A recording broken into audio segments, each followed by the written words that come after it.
party of 17 end of the month. What kind of bike do you have? Got two. 27-year-old. Asking the code officer. Okay. How is this kind of a trick stack? No answers. I've got a really old Fuji, 25 years old, something like this. Yeah. They won't ticket those trucks. Tricks. We've got a guy that parks his trucks across, Yeah, two it's- semis across the street, like, 53-foot trailers, right across the street. It's a kind of middle of The the code road. enforcement officer came It's a out. hybrid, Well, basically. you need to take pictures on consecutive days, and then maybe we'll take it. Yeah, I've got the, They won't do it. that's right, because the natives won't Exactly. bother. That's a fat tire. Yep.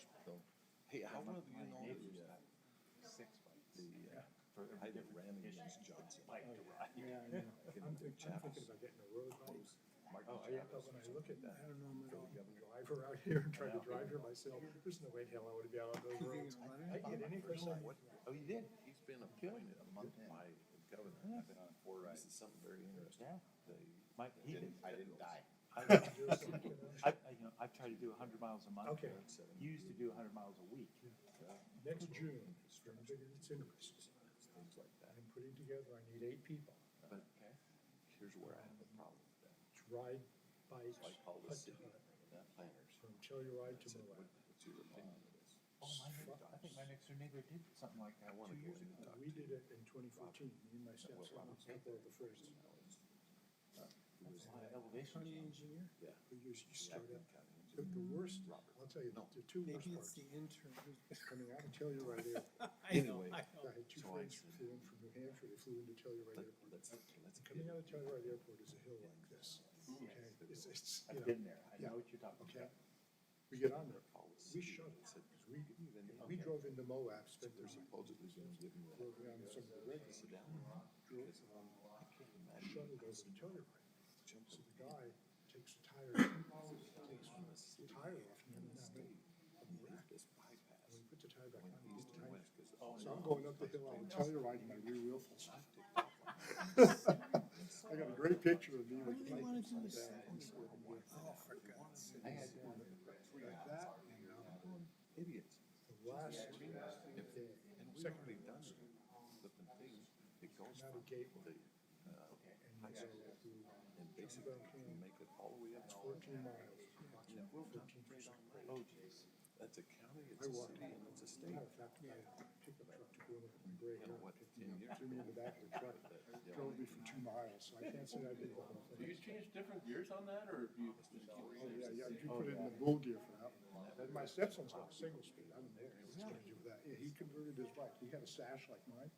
He converted it to a single speed. Because mine's 21 speed. I think use like the middle 7 or 8 all the time. Well, they don't play Yeah, it. I've got 27 streets on my Oh, grid, you do? because I upgraded. because I Are was- we almost ready? Yeah. Is Mel on the, Yeah, we said he would be. he's on No the, flat spots Yeah. in New Hampshire. Gonna share today?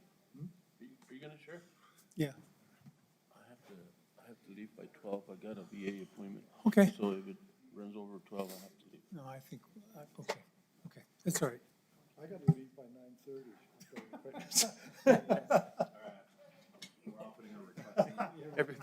Everybody's trying to get out early.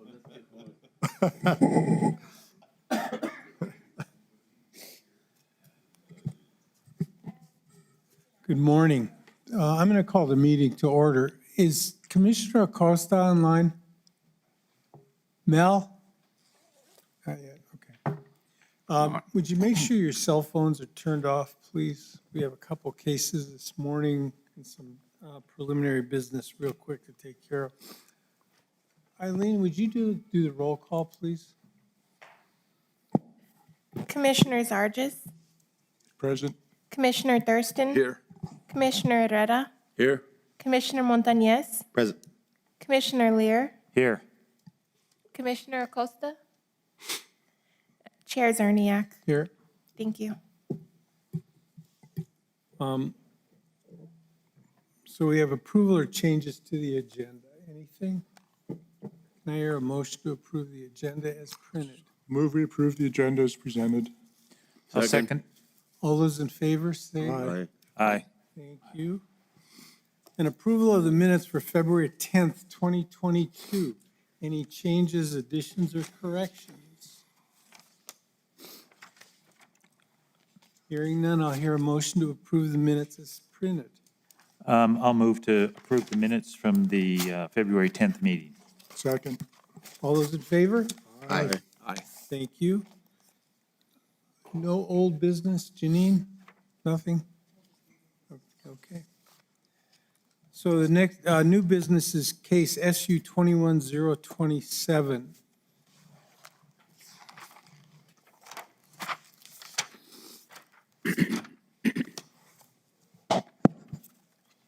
Albert, the floor is yours.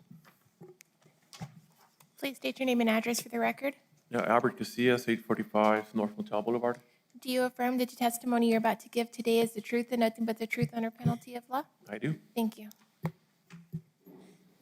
morning, Commissioners. Welcome Morning. back, Commissioner Sargis. Good to see your face. Our first case today, it's a cannabis establishment case. So today we'll be hearing two cases. So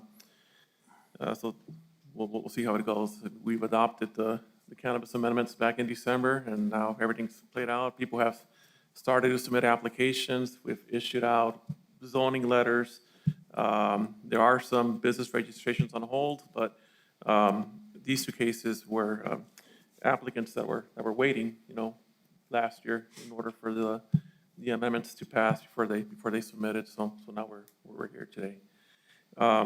This first case for Mr. Mall, his property is located at 1350 Pigeon Road. The zoning is D1, which is a low-density residential. And the request is to approve a special use permit to operate a cannabis microbusiness for outdoor growing, harvesting, and the processing of cannabis. Here we have a location map. Basically, you have the Rio Grande here to the right. You do have Picacho Avenue down here. You make a right on Riverside Drive, a left on Haynes Road, and then up Pigeon Road to the subject parcel. And here we have an aerial photo of the property and surrounding areas. His property is about an acre. The one to the north, it's also around an acre, and then everybody around them, they're a little bit bigger. But you can see how, basically it's all ag surrounding this parcel right here. A description of the property, 0.97 acres. The county assessor's office on their records, they do have two homes, two dwellings on the property. Usually when they say that the home was constructed in 1982, it's probably because it's been there a little bit before that. But I think that's when they started kind of like keeping track on their electronic system. There is a 7-foot rock wall surrounding the perimeter of the property. Septic tank, there's a domestic water well out there, and the current owner has owned the property since 2005. Pigeon Road is an unpaved private road. Here we have a close-up of the subject parcel. So basically, we can kind of see that 7-foot rock wall surrounding the entire perimeter of the property. This is about the area that's being proposed to be used for the growing of cannabis. Zoning map, when we look at the map, it's basically D1 all around. So the request, the SUP was officially submitted on December 21st for the growing of cannabis. Under the micro business application, no more than 200 total mature cannabis plants are allowed for the cannabis establishment. The applicant is stating that for his proposal, there's no alterations to the property being proposed at this time, other than what's required by the Cannabis Control Board. And he's talking about security cameras, a vault, workrooms, and that kind of stuff. Minimal traffic, he's stating that only 2 persons will be living on the property full-time. Any person residing on the property will be employed, further reducing traffic and access. And he's stating that there might be two or three additional seasonal workers for 3 or 6 months out of the year. For growing, he's going to be using a drip irrigated system using commercial water rights. There is a 575 square foot workroom, and there is a 4-car garage. Hours of operation would be from 7 a.m. to 6 p.m. So on the site plan, it's, basically a survey of the property. We see where the 2 dwellings are at, and then, the circles pretty much represent where he's going to be growing the cannabis. Kind of a little sketch for the floor plan of the existing structures that are there. This is one for the first floor where he's indicating, where the 4-car garage is at. He's calling out the little workroom here as well. And on the second floor, we see that there's a 2-bedroom loft for two people. And notifications and signage, 17 letters were mailed out. Notice was posted on the Sun News, signs were posted on the property, and on your packet, of course, you saw the emails and letters that were submitted in opposition to this special use permit. Some of the concerns on those letters, they're stating that it is a residential zone, so the location for this type of business is inappropriate, that the applicant does not reside on the property. There's security concerns.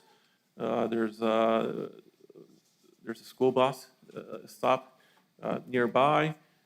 There's covenants not allowing the proposed use, and the increased traffic on Pigeon Road, and also the devaluation of property value. So these are some of the concerns that were submitted by on the emails and letters. Here we have a sign of, or a picture of the sign that was posted on the property. These are the property owners that were notified. And now I'll just show a couple of pictures here. Here's Pigeon Road, and then you can see the rock wall kind of like surrounding the property. So here I'm looking south, back onto Haynes Road. Here's a picture of that 4-car garage with the loft on top of it. Picture of the existing structures and kind of like showing the area of where they're planning on growing the cannabis. Here's a better view of that, and then you can kind of see like the rock wall surrounding the entire property. Additional pictures. This one's looking back north on Pigeon Road, and this is on the southern property boundary line. Surrounding areas, so here's a picture of the pecan orchard that's to the west of the property, so next to Pigeon Road. Other surrounding areas, so Pigeon Road, some of the accessory buildings that are out there. This is a house that's on the southern property, or next to the southern property line, and this is the house that's north of the subject parcel. And then looking back towards where Pigeon and Haynes intersection meet, this would be Pigeon Road. This is Haynes, and kind of back here you see the county maintained road, which is Riverside Drive. So when looking at SUP approvals, of course we look at Chapter 350, the UDC. You got to look at the sections for special use permits, the newly amended section for cannabis establishments, decisional criteria, and I included the glossary in there. We look at potential traffic flows and impacts, the need for new commercial or residential activity, water and sewer needs, infrastructure capacities, is there any environmentally sensitive areas, the impact of the SUP to surrounding properties, and best management practices.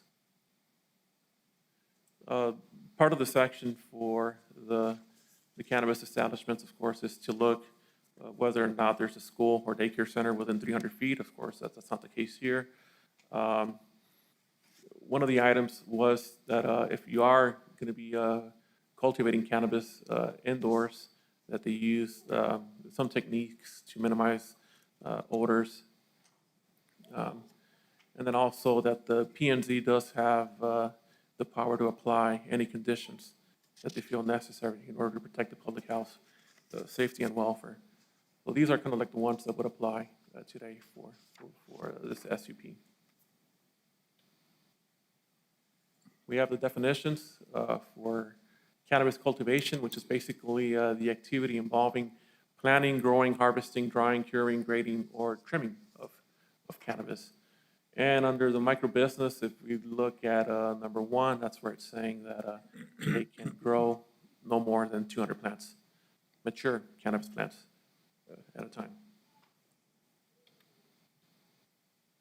So just to recap, it is a 0.97 acre parcel. There's a 7-foot rock wall surrounding the perimeter of the property. The owner has owned the property since 2005. The applicant gave us a summary of what he's proposing to do at the property. One of the things that was included on the Cannabis Regulation Act was there was a section in there for social and economic equity mandate. So basically, this section right here that's in there, it's basically stating, you know, we're trying to make cannabis establishments available to everybody, minorities, people in rural areas. We're trying to get people involved in the business instead of just going to big giant corporations. So that was a mandate that was included on the New Mexico House Bill 2, which is the Cannabis Regulation Act. Policies, it states in there that policies must also encourage representatives from rural communities that are likely to be impacted by cannabis production, including ag producers from economically disadvantaged communities. So, you know, looking at the proposal, you know, we believe that the applicant meets this mandate right here.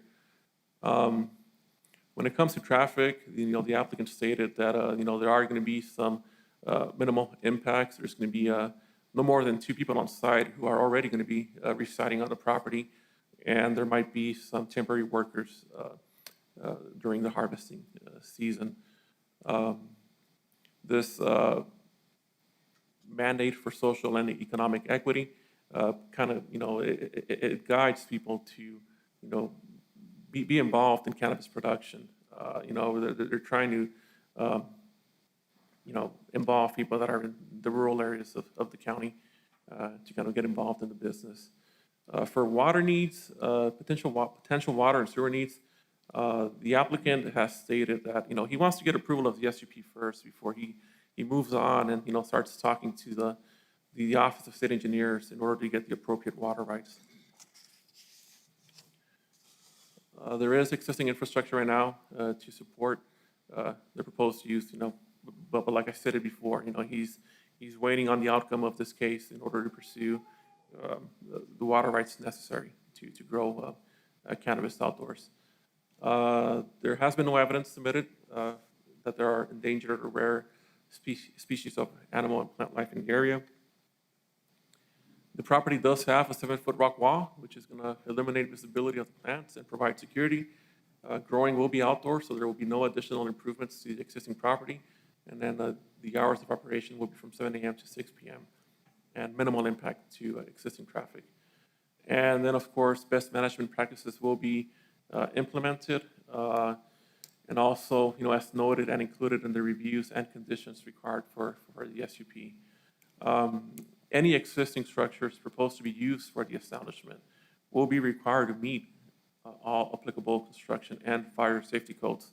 On your packet, I think there's a summary of what that would entail from the comments provided by building services.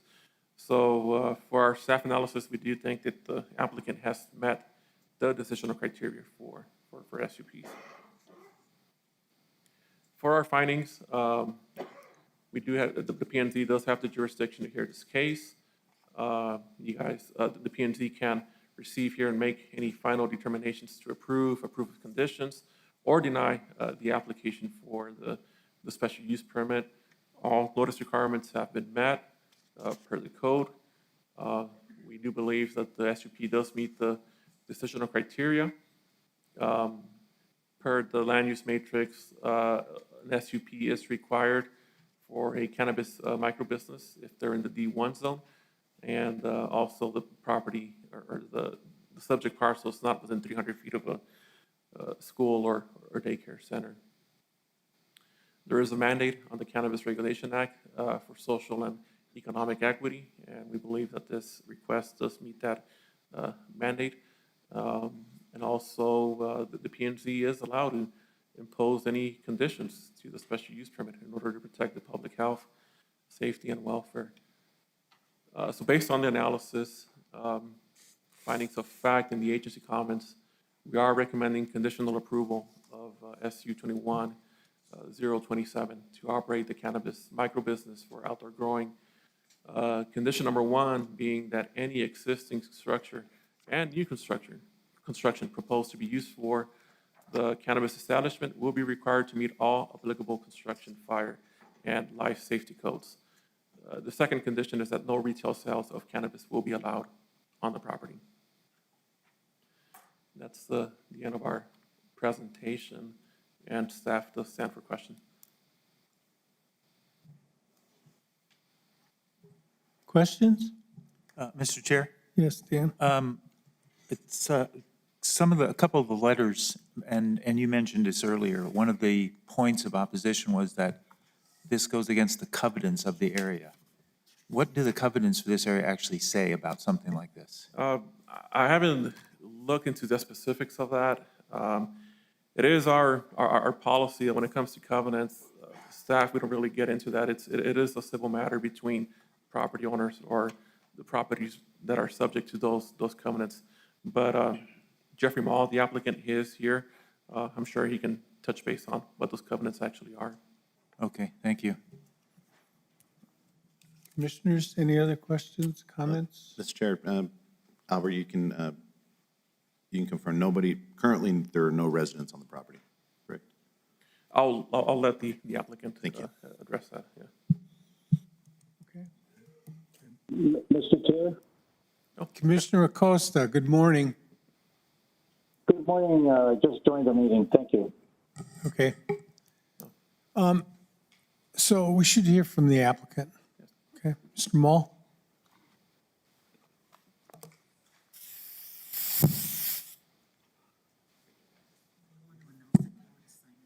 Yeah. Thank you, Janine. Good morning. Please state your name and address for the record. Jeffrey Mall. My current address is 7591 Old Santa Fe Trail, Santa Fe, New Mexico. Do you affirm that the testimony you're about to give today is the truth and nothing but the truth under penalty of law? I do. Thank you. Thank you. Greetings, and thank you for hearing my request. I've been in New Mexico for 37 years. I'm a small business owner. Started out in Ruidoso, construction, specialty ski shop, developed, owned, and operated a nursery business. So I've kind of had a green thumb. When the state of New Mexico opened the opportunity for small business to grow cannabis several years ago for medical marijuana, I paid attention to it. I've been in the fabric building industry, which is greenhouses and structures, for about 35 years. I moved from Ruidoso to Santa Fe and opened fabric building specialties, Las Cruces Awning, Albuquerque Awning, Santa Fe Awning. We're a statewide awning company with 15 employees today. And so I purchased this property 17 years ago with the dream of moving here, which hasn't happened for me. I just turned 65. Maybe I'll have more time on my hands to have a retirement business here and spend more time here. We use the property currently. I've had tenants, rental tenants, in and out of the property over the years, and a year or two or three, whatever worked for them. And I struggled to maintain the property. It's a handful, an acre of garden, pecan trees, lawn, mowing the lawn, trying to keep the weeds down.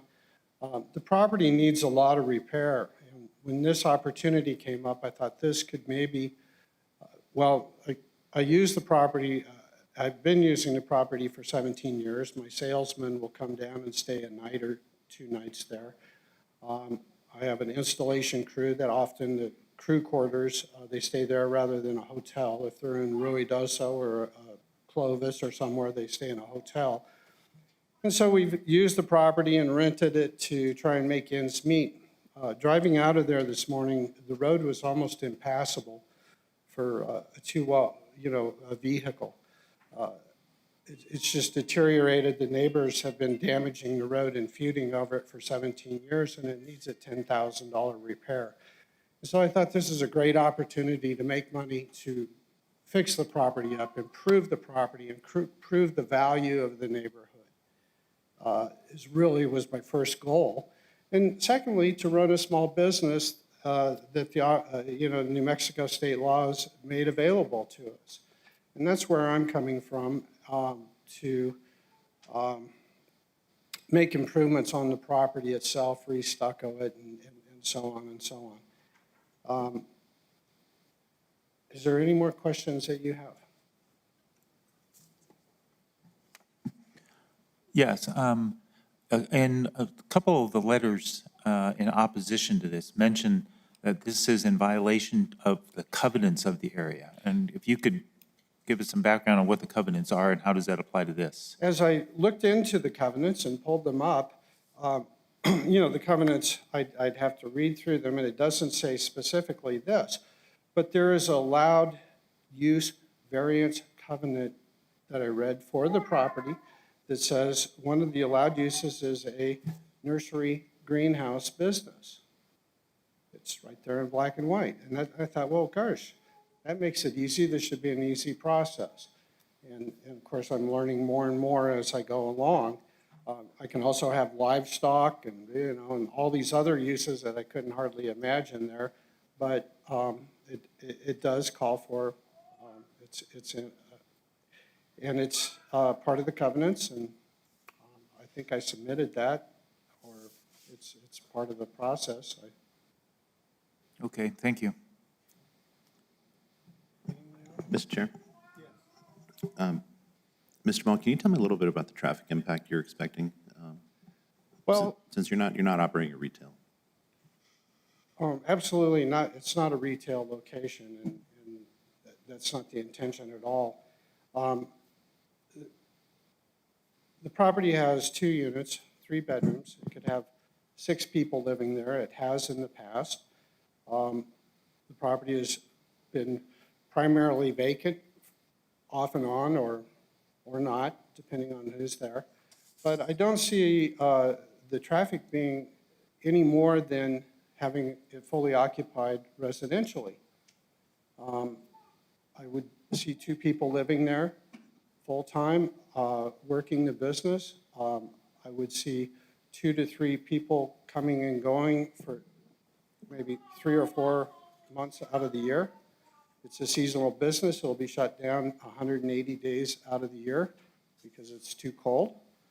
And that was, it's just a small operation. Currently, somebody living there can have 6 to 12 plants per household. If there's 12 households there, you can already grow marijuana on it legally in the state of New Mexico without licensing, without background checks, without security, without a locked gate, and on and on. And so licensing, is another way to grow marijuana, which puts money back into the state of New Mexico, and that's what that's all about. So as far as growing marijuana on the property, I can already do that without licensing. Understood. And I'm not at all trying to imply that you can't or trying to argue that point. This is really the first special use permit hearing that we're that we're going to rule on. So there are going to be a couple of questions here to just kind of get familiar. Your application, just your growing, harvesting, and processing, and what I guess the question I had regarding traffic impact is eventually you're going to be shipping, even though you're not doing any reach. So that's where the traffic impact. So how exactly is it leaving your property? I would, so it's all pretty new to myself as well. So the state law is you have to have a courier who has a background check.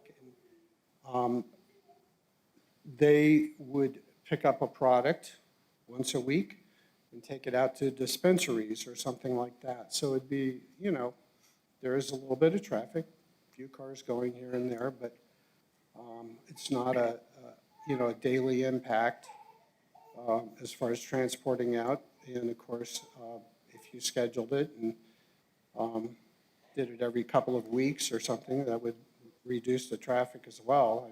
I don't see it being a daily thing that you're going to be running back and forth, dropping it off. You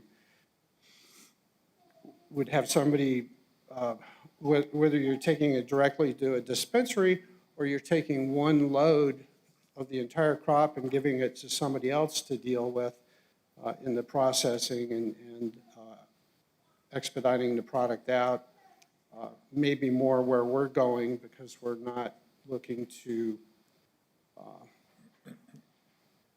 many different aspects to the business statewide. I guess my last question is, there was a letter of opposition that addresses security concerns. I do see a 7-foot wall. Property does look fairly secure, and I'm sure it would be more secure when it's occupied. But do you have any additional measures that you plan to implement as far as security? Well, the state licensing requires a safe room, that this product is locked up. The product itself, when it's growing, is not of value, and it's not something you can throw over your shoulder and haul off a bunch of trees. As it matures, it becomes more potent and maybe more. As it's processed and dried, the state requires surveillance cameras, videotapes, locked room, authorized access to people that are, have background checks and documentation of movement of the product is required by the state licensing, in a vault. And you would have things vaulted up. Hopefully that we wouldn't intend on having any cash there, which is another aspect of security, that kind of thing. So security is a big concern, and I guess you could be robbed. I could be robbed of equipment living there now, and it's been a very safe neighborhood, and I would hope it continue to be in the future. Thank you very much. Nothing further, Mr. Chair. I have a question. In your submittal to Albert, on number 3, in our book, it's page 17 of 60. Item number 3, it talks about all water use evaporating or percolating back into the groundwater aquifer. There will be no pesticides or harmful chemicals used.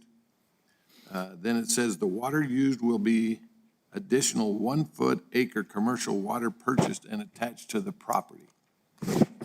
But I read further that there is already a 3 acre-feet of water there.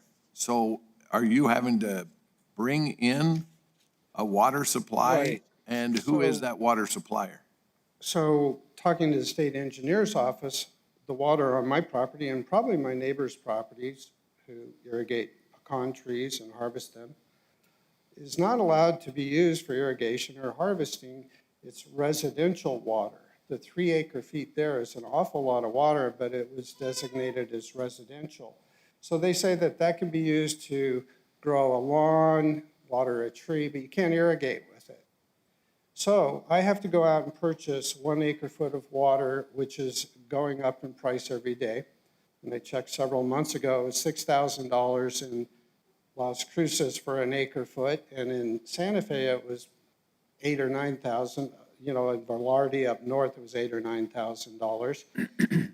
And then the attorney fees to move 1 acre-foot or 10 acre-feet is $6,000 to $8,000. So it's a $10,000 or $15,000 investment to get water to be able to grow cannabis throughout the state of New Mexico, which is really a big deterrent for licensing, because you have a big cost now. You can't use city water to grow cannabis. You can't use But you residential. actually have the 3 acre feet No. of water that is adjudicated to your land.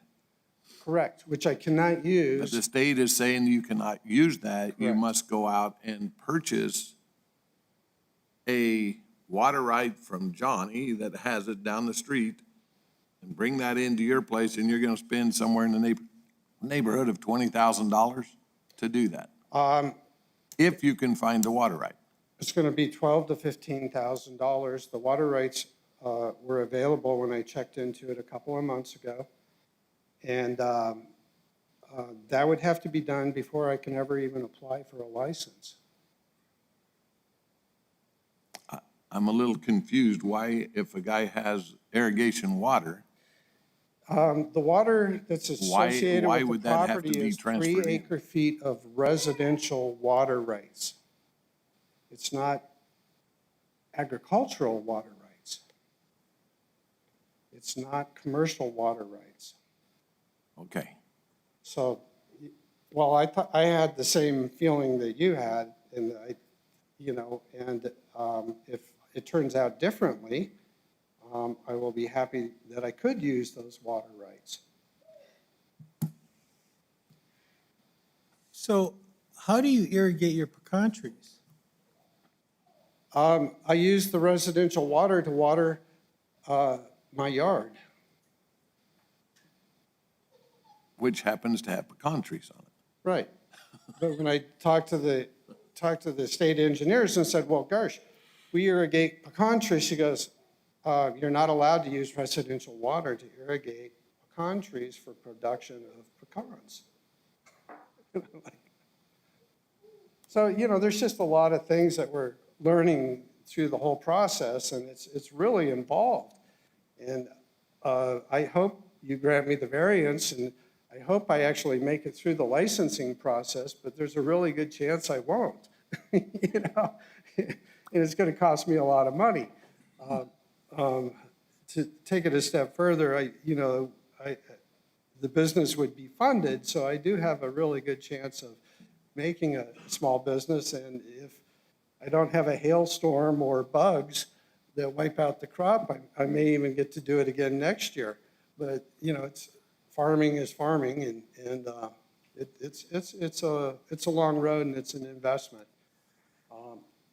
And again, my whole goal is to improve the property, which I will do with the funding as I start into this process, to improve the property and take care of it and maintain it, because it's a beautiful property.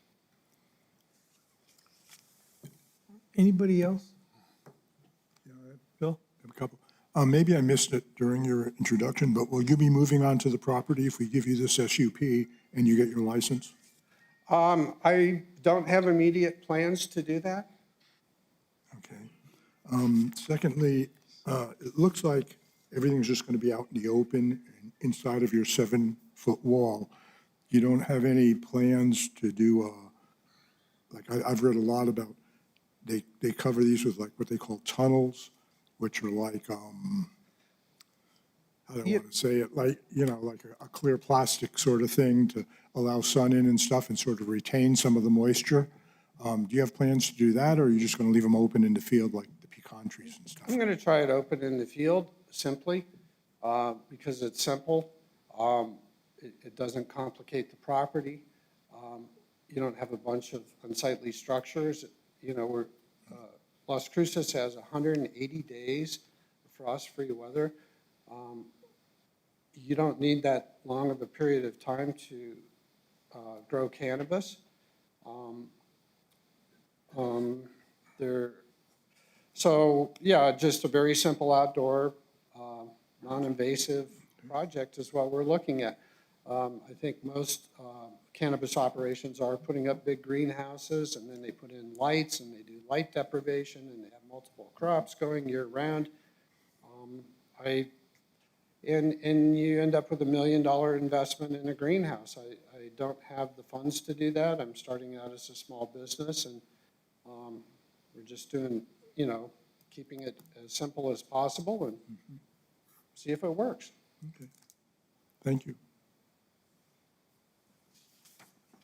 Commissioner Acosta, did you have any questions? He's remote. No. No, Mr. Chair, I don't have any questions. Thank you. So do you have an estimate on the number of plants you're going to plant? Well, first off, the limit on the micro business, there's not a limit of 200 plants. To my reading of it, and of course I may be wrong because I've only read it a couple of times now, but you can buy 100 plants, you can buy 200 plants in the micro business at a good price. And that was done to give a break to the little guy, not to compete with the big grower that pays $10 a plant for the licensing fee. If you want to grow 300 plants, you then pay a fee of $10 per plant, and you could actually do 300 plants. And then you get into, well, is 300 a bigger deal than 200? Well, both of them are a lot of work, and you can only do so much work. And the property could actually seat about 300 plants pretty easily. And it really depends on the size of the plants. If you planted your crop and ran them for 180 days, I understand you could have gigantic trees out there. But they're a lot of work to prop them up and keep them from, and then if you have a big windstorm and they break all the branches off, or, so it can be to the advantage to do smaller plants and not bigger plants because it's less work.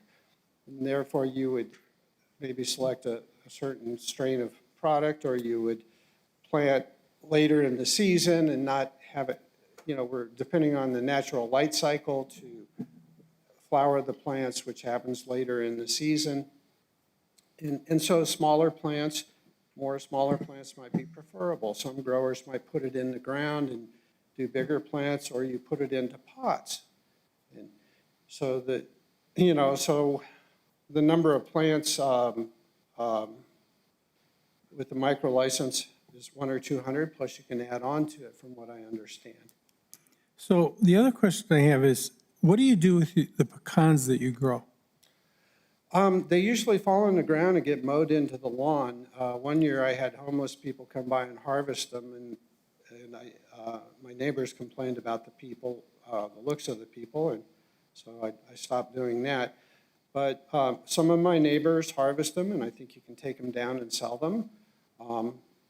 My trees are not premier trees. They had a lot of trouble. They were pruned wrong before I purchased the property. And I just try to maintain them and keep them alive. They provide some nice shade. They're nice to have trees. But you don't commercially sell a crop?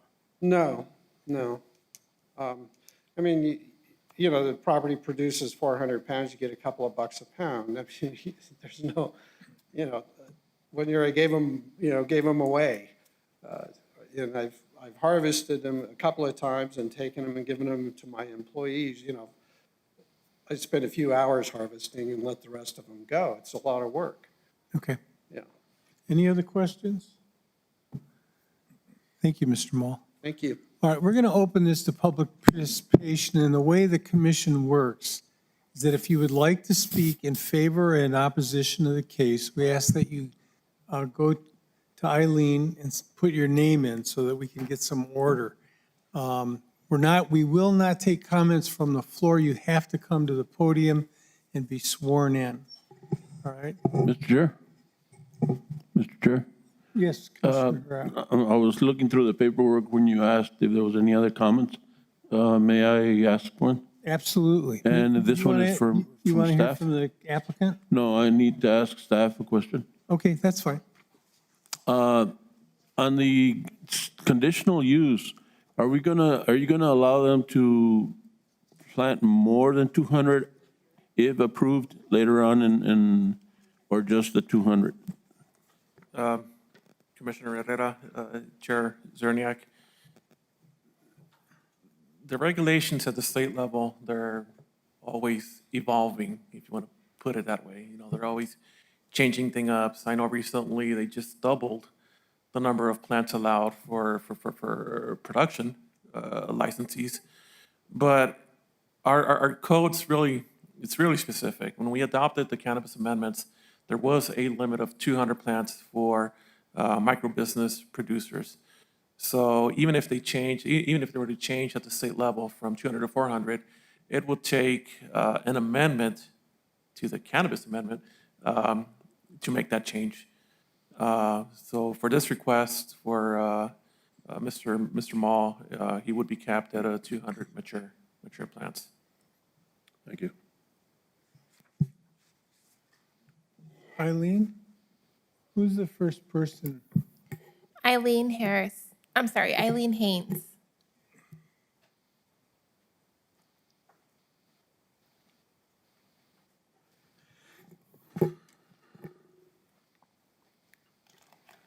My name is Eileen Haynes. I live at 3550 Haynes Road. Thank you for letting me. She needs to swear you in, okay? Oh, I'm sorry. Can you raise your right hand? Do you affirm that the testimony you're about to give today is the truth and nothing but the truth under penalty of law? Yes, ma'am. Thank you. Thank you. You should have my letters that I sent to Mr. Casillas. Thank you, Mr. Casillas, for your communication. And you mentioned some of the issues I had raised, and I respectfully oppose issuing the permit for the microbusiness. I came to Las Cruces in 1961 as a student at New Mexico State. I was raised at Belen. I am a native New Mexican. I signed a covenant when we bought the property, my husband and I did, and he's home with a sore toe now. But anyway, I don't have the original deed here with me. It is in the county clerk's records. But I did copy the portion of the covenant we signed.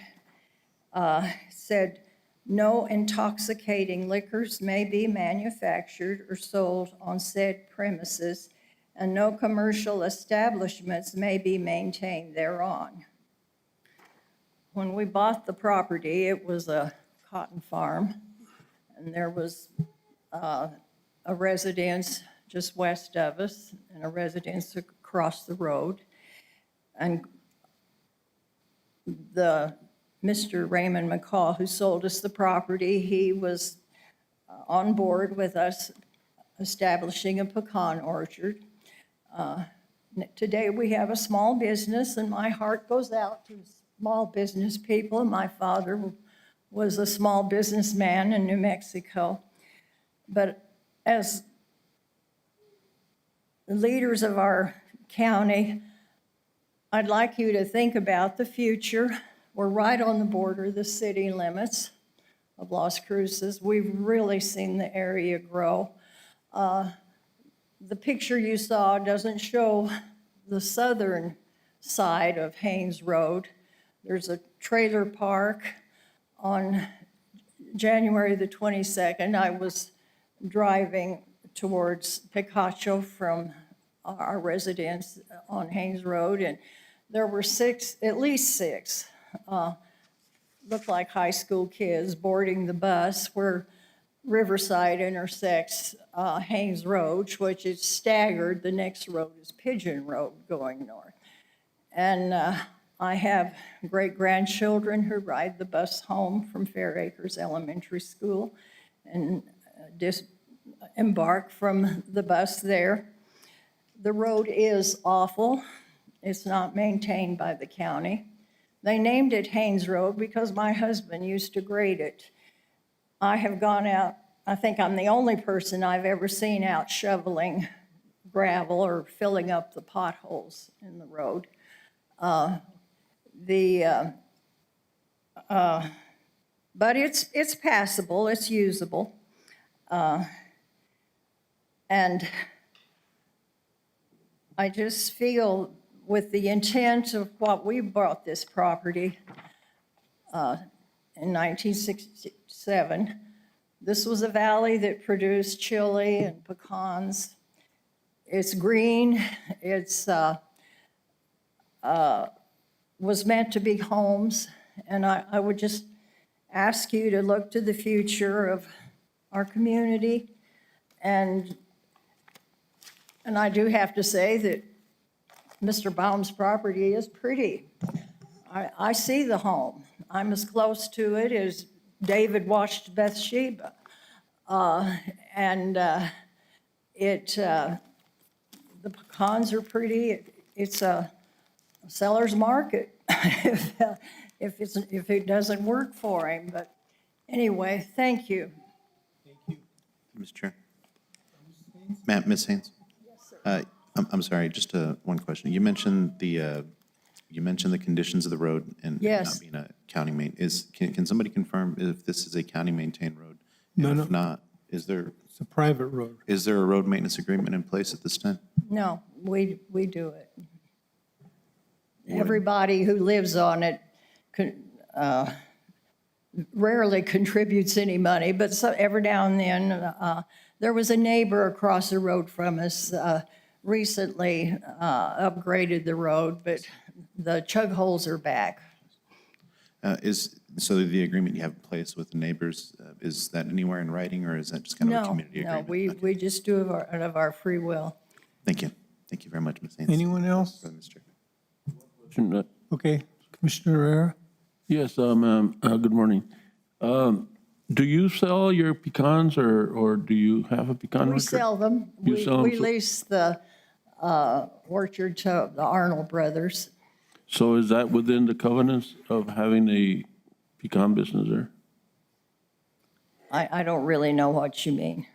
Well, you're saying that the covenants? Oh, the commercial business? Yes. It's Mr. McCaw, who we originally bought the property from, sold cotton, and he was in agreement with us producing pecans and selling them. Okay, so you do have a commercial business, I small guess you business, could but it is. consider it a commercial business. Okay, thank you. Anybody else? Thank you very much. Thank you. Eileen, who's next? Darren Haynes.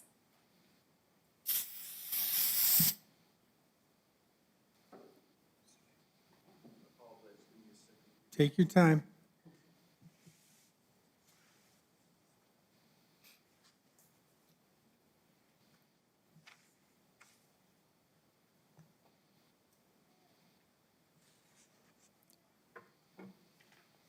Do I need to swear in now? Yes, sir.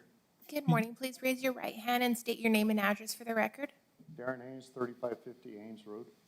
Do you affirm that the testimony you're about to give today is the truth and nothing but the truth under penalty of law? Yes, ma'am. Thank you. As you heard, Darren Haynes, 3550 Haynes Road. I've been on that property since 1991. Give me a second. I made some notes. And I respectfully oppose the application.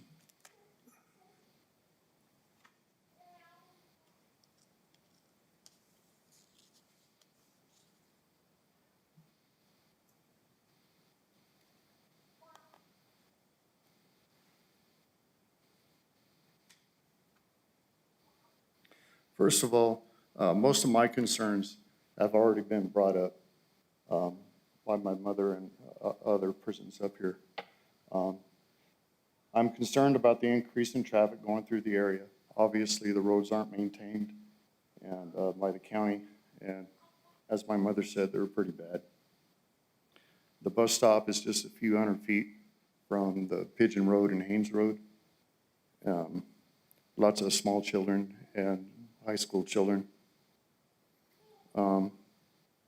After doing research about it, I'm not an expert on the cannabis growing or anything like that, but the plants do have a distinctive smell. And if harvesting year-round, and I understand that we're only looking at right now 180 days, but you know, it could progress. We don't know, especially with the greenhouse.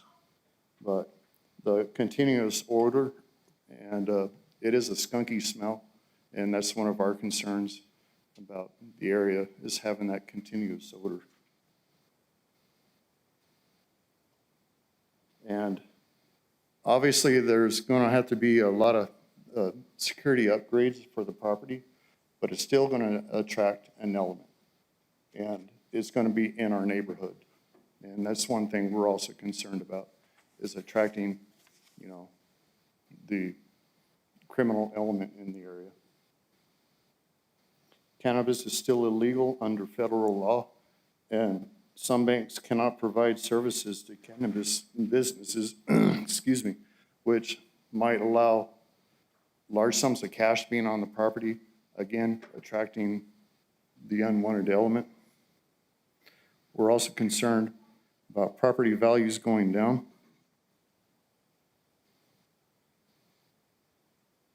And essentially, those are my concerns for the cannabis production. Questions? Thank you, Mr. Haynes. Eileen, do you have anyone else for this case? Nicole Fox.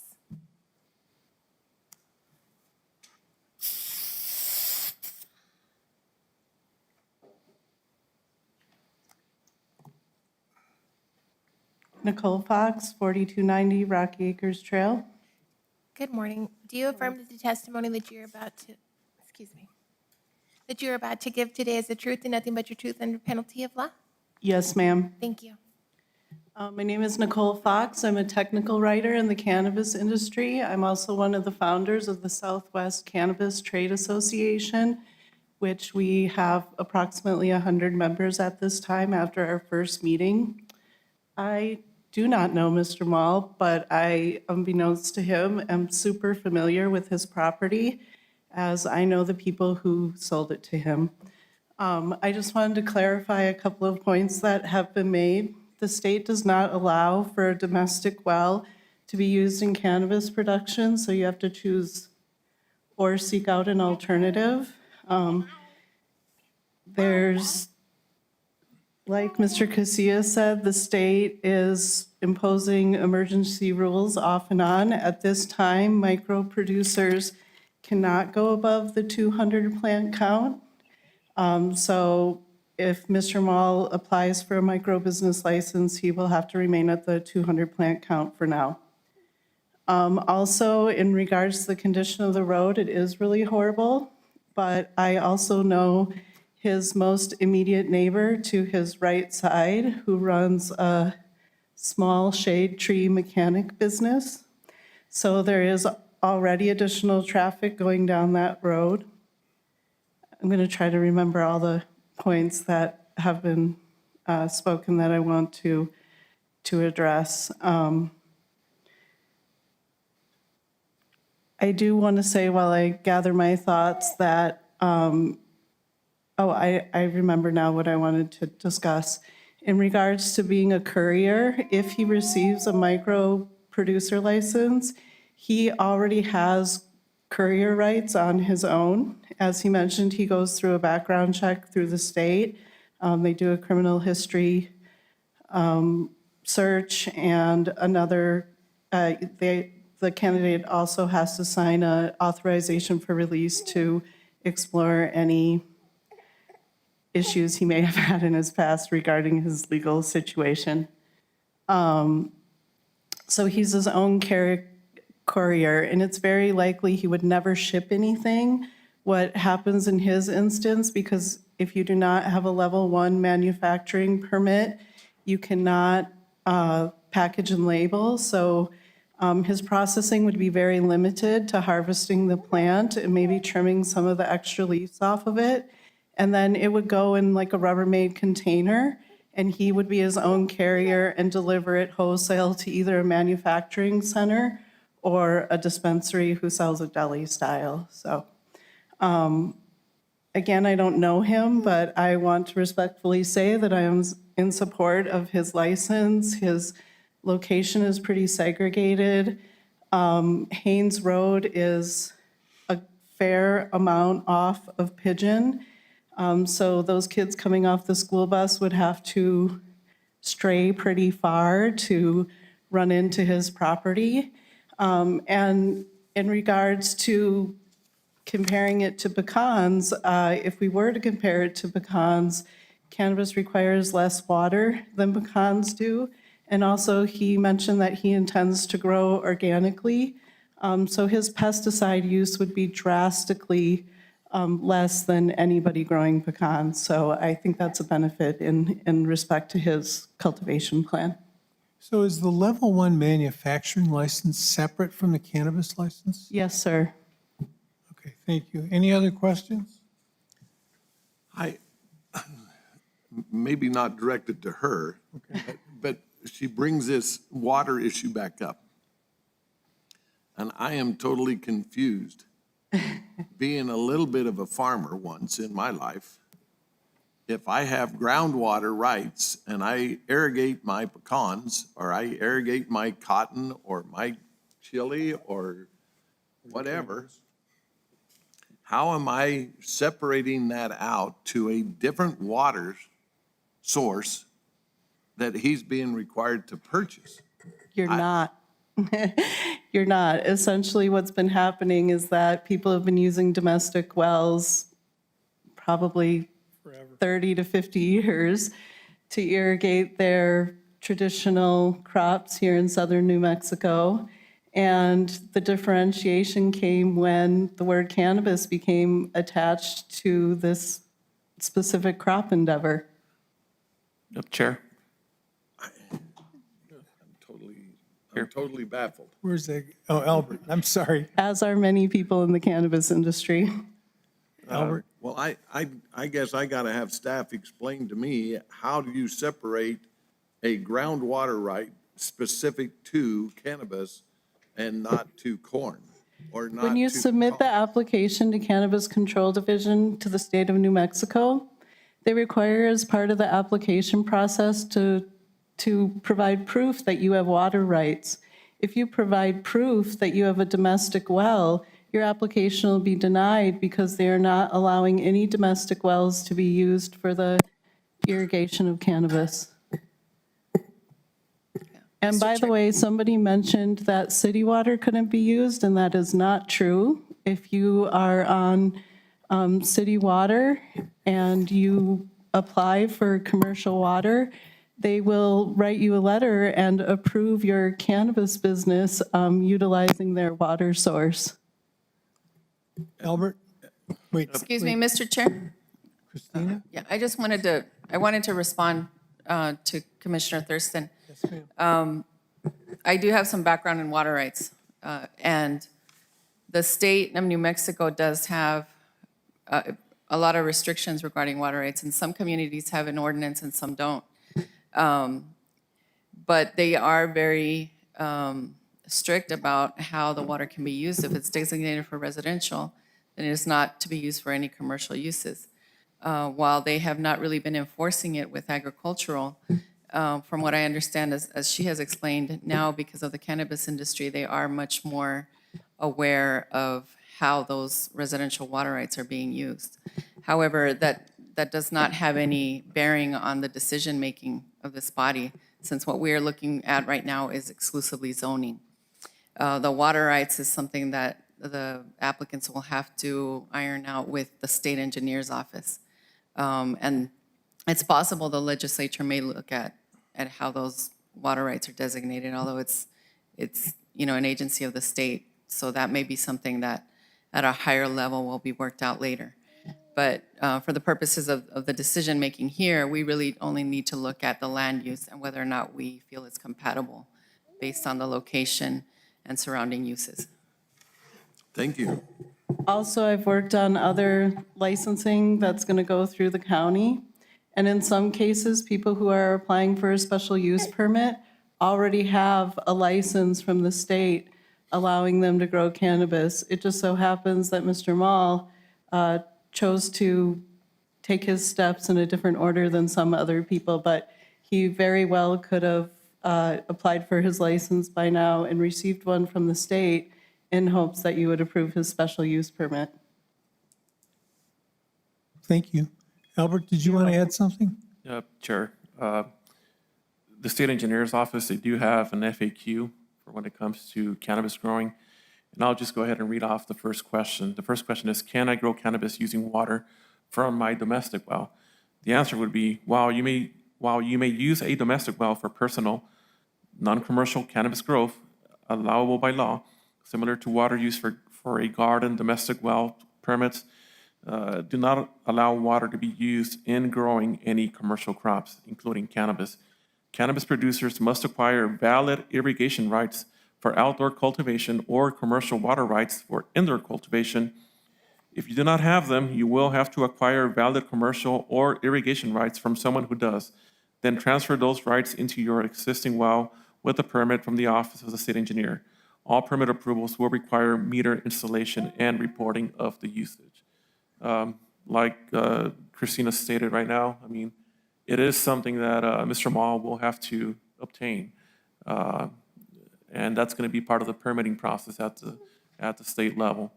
And I'll just reiterate, like for now, we're just discussing the SUP and the proposed use as it pertains to the Unified Development Code. Thank you. Mr. Chair? Commissioner Herrera?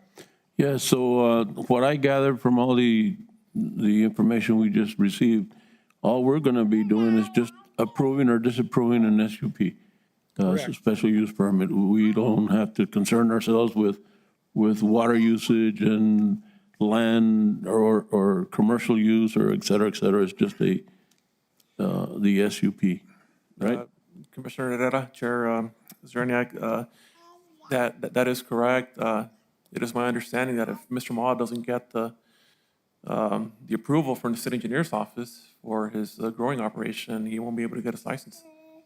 So, excuse me. So a question that related to Commissioner Herrera's comment. That one of the decision criteria is whether all the infrastructure is available. If he doesn't have ag water, that infrastructure is not available currently. So it's not all there.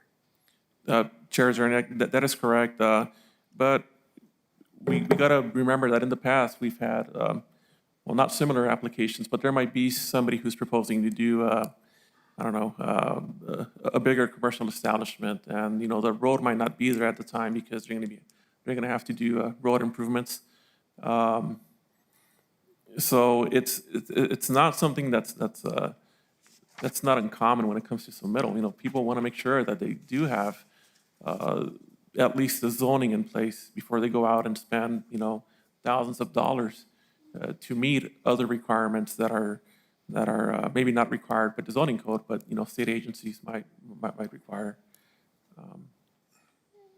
So Christina, from your perspective, can we consider that as part of the criteria? I believe so, because when we're talking about infrastructure, do they have the minimum infrastructure? Yes, they do. They have the ability to obtain water. Water can be brought to the property. The difference here is that they will have to purchase additional water rights, which is separate from the infrastructure to the property. There may be a well already where they can receive water, but they will need additional approvals from different agencies in order to continue with that business. Thank you.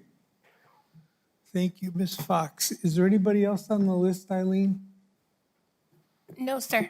Okay, so we'll close it to public participation. Discussion by commission. Comments?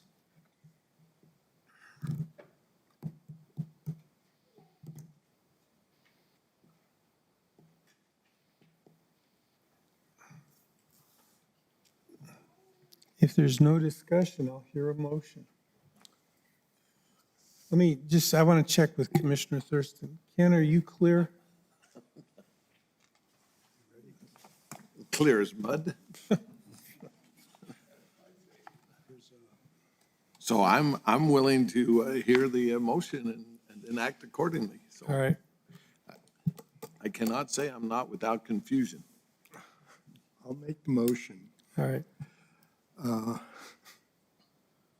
Based on the findings of fact, staff analysis, and agency comments, I move conditional approval of case SU 21-027 to operate a cannabis micro business for outdoor growing, harvesting, and processing of cannabis, with the condition that any existing structures and new construction proposed be used for the cannabis establishment will be required to meet all applicable construction, fire, and life safety codes. And no retail sales of cannabis would be allowed on the property. I guess that's the motion. I need a second. Second. Thank you. Further discussion? I guess this is the first one of the cannabis cases we have, and I anticipate seeing a lot more coming down the road. A big problem that I have personally with this is that the state, city, and the county rules, for that matter, all seem to be in flux. Retail sales are supposed to start April the 1st, and this morning, the Sun News had an article about changes and things that were going on at the state and county levels. And it just concerns me that the length of the licensing process and the cost of it to an applicant like Mr. Mall seem almost excessive, and unfortunately, from my viewpoint, still in flux. So while we might grant a special use permit, there is no guarantee that that business will go ahead. My other concern is the fact that Mr. Moore won't be living on the property. I think that having the proprietor there puts a responsibility on him to make sure that all of these conditions are met and that the people who are there aren't selling, or in other words, dealing with any of his stuff. I think the owner, has a responsibility there. And I'm not sure about how he would screen the people that would be working there, but that is a concern for me as well. That's all. Thank you. Any other comments?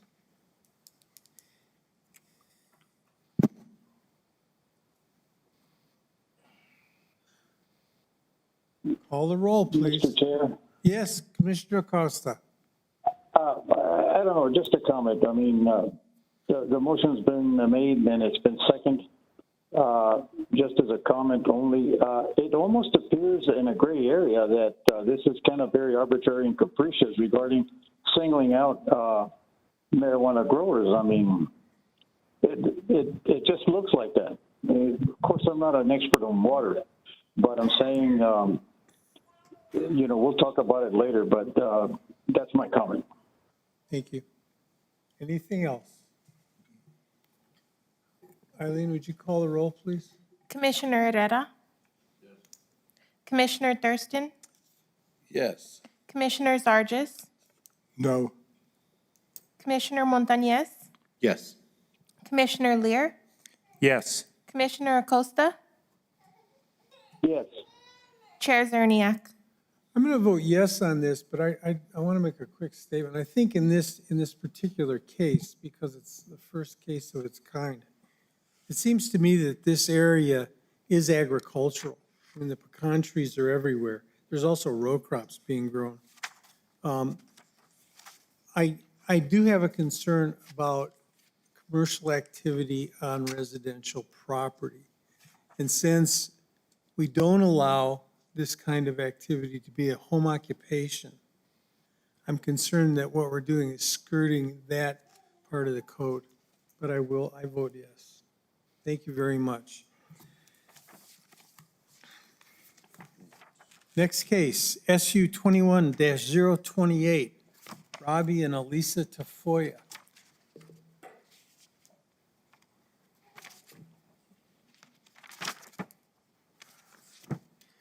Let me mention again, if you think you're going to want to comment on the case in favor or opposition, please sign in with Eileen. Thank you very much.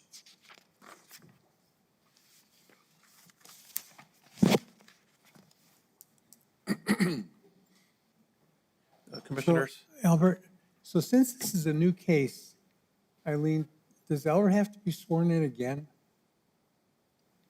No. I don't mind at all. I know Yes. you. I'm just trying to follow procedure. Please state your name and address for the record. Albert Casillas, 845 North Mattel Boulevard. Do you affirm the testimony you're about to give today is the truth and nothing but the truth under penalty of law? I do. Thank you. Wait, Albert, Sean, could you close that door, please? Thank you. For our second case today, under agenda item 5B, we do have the owner and the applicant, Mr. Robbie and Mrs. Elisa Tafoya, which are here.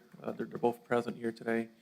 The location of the property is 5059 Navajo Trail. The zoning is D2L, which is a medium-density residential limited to site-built homes. And the special use permit is to operate a cannabis microbusiness producer establishment for the cultivation of cannabis. A location map of the property. This is Del Rey Boulevard. This yellow line right here depicted is pretty much the city boundaries. So we have Del Rey, Webb Road, and then Navajo Trail here. So you make a ride on Navajo Trail. The area might look familiar. You guys just heard a case here for a church not too long ago. So it's that area up there on Webb Road. And here we have an aerial of the area, what it looks like. So basically, we have an established subdivision where most of the lots are about half acre lots.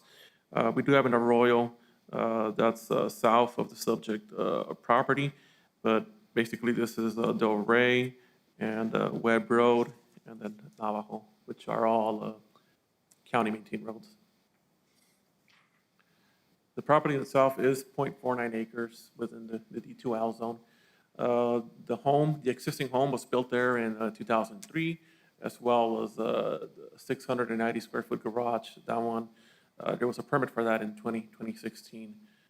There is a 6-foot wooden fence surrounding the perimeter of the property, and it's basically behind a 4-foot rock wall that's already there. Septic tank on the property, wastewater that serves wastewater services, and the water is provided by Moongate Water. The property was acquired by the owner in 2003, and like I stated, Navajo Trail is a county paved road. Here we have a close-up of the property. We have the existing home. This is the garage that was built in 2016. Navajo Trail, which dead ends in front of the property. This is the arroyo that we saw on the previous aerial. This is an existing Mueller building, and what's not being shown on here, but I'll show a picture of it later, it's a little hoop house that they have on there right now. Zoning map, pretty much everything is D2L. And then you see the city limits down here in the gray. So the SUP application was submitted on December 17th of last year. And this is for the microbusiness producer for the cultivation of cannabis. The property owners, they previously had a cannabis personal production license for 10 years. And that was authorized by the New Mexico Department of Health. Basically, this was your medical license. Also, the New Mexico Cannabis Control Division has already issued a cannabis producer microbusiness license, and a copy of that license is included in your packet. But of course, it's still subject to local laws and ordinances. So that's why we're here today. This SUP is to allow the cultivation of cannabis at this location. The applicant is proposing to cultivate up to 100 mature plants. So that's what they're proposing, 100 cannabis plants. Per the applicant, their business is going to include the following, which is the applicant's primary residence. So they do live on site. Minimal traffic, since no commercial retail of cannabis is being proposed. Cultivation, drying, and curing will take place within the 690 square foot existing structure. A 20 by 40 covered hoop house is proposed, and that's going to contain outdoor cannabis plants using natural sunlight. Hours of operation will be from Monday to Friday, 9 a.m. to 5 p.m. year-round. So here we have a site plan of the property depicting property lines, the existing dwelling. You're going to have the 690 square foot garage that's there, identified here as number 2. That was the existing Mueller building. That's basically this one, what they're stating is that it's going to be relocated somewhere in this area. That's just for personal use. And this is going to be the hoop house that they're proposing. So the garage right here, that's basically going to be their cultivation room. For notifications, 21 letters were mailed out. The notice was posted on the Sun News, signs were posted on the property, and there have been emails in favor and opposition received for the SUP. And I just want to go back and kind of clarify, this SUP started as administrative. So it starts off as an administrative application, and if there is neighborhood opposition, then it does come to public hearing. You know, that's why we're here today. And I think I forgot to mention that on the case analysis, that it did start off as administrative. But yeah, so there's basically been 2 sets of notification letters that have been sent out. Some of the comments that were received in opposition on the letters, it includes that the applicant does not have the appropriate required public notice signage. And I'll touch base on that right now. That cannabis production, processing, and sales is not appropriate in D2L. That there's a potential for increased crime, odor, fumes, fire, light, and possibly traffic. The applicant has already erected 3 structures and fence height requirements, and that there will be a decrease of surrounding property value. So those are just some of the comments that are stated on the letters in opposition. So I'll touch base a little bit about the signs. So these were the picture of the signs that I took yesterday when I was out there on the property. There was a letter submitted by Ms. Deborah Parker stating that when she went out there and took pictures that the signs weren't posted. According to the applicant, that was like the day where it got all windy, where we got that first set of winds last week, so they were kind of blown off. You had to go back to Home Depot and buy some stronger staples, I guess, to post them up. I did tell them to send me a picture, that same day that the signs were back up, and of course they were. This is a picture sent by the applicant on last Thursday, on February 17th, in the evening. So the signs were back up. Area of notification, those were the letters, those were the properties that received a letter for the SUP. And here I'm standing in front of the property, looking north on Navajo Trail. You see a picture of the existing home. This is the garage that was built in 2016. Those are the Mueller building that's behind the property. One mention that I want to make about the Mueller building is that I couldn't find a record of a building permit for it. Mueller buildings over 100 square feet do require a building permit, so the outcome of this SUP doesn't matter, well, for the Mueller building, but the applicant will be required to get a building permit for that Mueller building, whether the SUP is approved or denied. And that's I believe it's like a 10 by 20 poop house that's there already.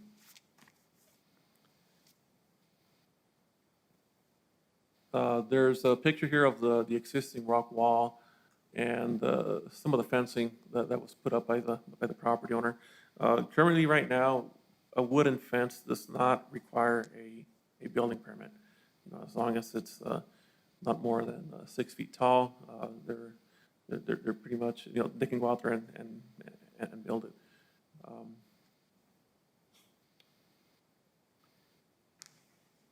Here we have a picture of the intersection of Webb and Navajo. So here I'm looking down south towards the end of the cul-de-sac of Navajo. When it comes to the policies and criteria for approval, we got to look at the special use permits. We got to look at the cannabis establishment section, the notices for SUPs, the additional criteria, and some of the definitions. We look at traffic, the need for new commercial activity, water and sewer needs, existing infrastructure capacities, environmentally sensitive areas, impact of the proposed SUP to surrounding properties, and the implementation of best management practices. We saw the aerials. There's not a school or daycare center within 300 feet of the property. If cannabis is proposed to be cultivated indoors, they're going to have to follow industry standard techniques to minimize odorous matter. And of course, the Planning and Zoning Commission has the power to apply any conditions to the request. We already looked at the cannabis cultivation definition, but for a cannabis microbusiness producer, it also basically limits them to no more than 200 total mature cannabis plants, and the applicant's only proposing 100 at this time. It is in a D2L zone. It's about half an acre. There's a 6-foot wooden fence surrounding the perimeter of the property. Let's see, and that access is from Navajo Trail, which is a county road. Mr. and Mrs. Tafoya did submit the SUP back in December. They did held a medical cannabis personal production license before. They already have their license from the state as well. The SUP is to allow for up to 100 mature cannabis plants. So when we look at the property, it is a D2L zone. It's pretty much in an established neighborhood already. Right now, under the Cannabis Regulation Act, you're allowed to have 12 plants, up to 12 plants per household. So it's basically 6 per adult, so they can have up to 12 plants. Under the D2L, when we look at a minimum lot size, for D2L, you can go down all the way down to 6,000 square feet if sewer is available, or 0.75 per NBD requirements. When we looked at the property, we're not looking at this property and the surrounding areas as a rural neighborhood. It's established. There's half-acre lots. There's cycled homes on it. Because of that, because we're not considering this a rural neighborhood, we are proposing a total of 50 mature cannabis plants instead of the 100 that's being proposed by the applicant. How we came up with 50, we're basically looking at the smallest size available for D2L. So basically, the idea is if you can have a 6,000 square foot lot, you can have 12 plants. That's allowed right now. So what happens if we double that? So if we double the acreage and we go all the way down to about 0.56 acres, which is a little bit more than half an acre, under this calculation that staff came up with, you can have about 48 mature cannabis plants. So that's kind of like how we determined the number of 50 mature cannabis plants. Looking at the acreage, minimum acreage, looking at the number of plants that they could have, and then just incrementing, by doubling the size of the acreage and potentially the number of plants. So 12, 24, 36, 48. That's how we came up with the number of 50 for this proposal, or for this request. This slide right here, going back to the social and economic equity mandate, of course, it encourages, well, one of them is rural areas, but then one of them also, it's minorities and communities and people that might not be able to fully go into, the cannabis industry.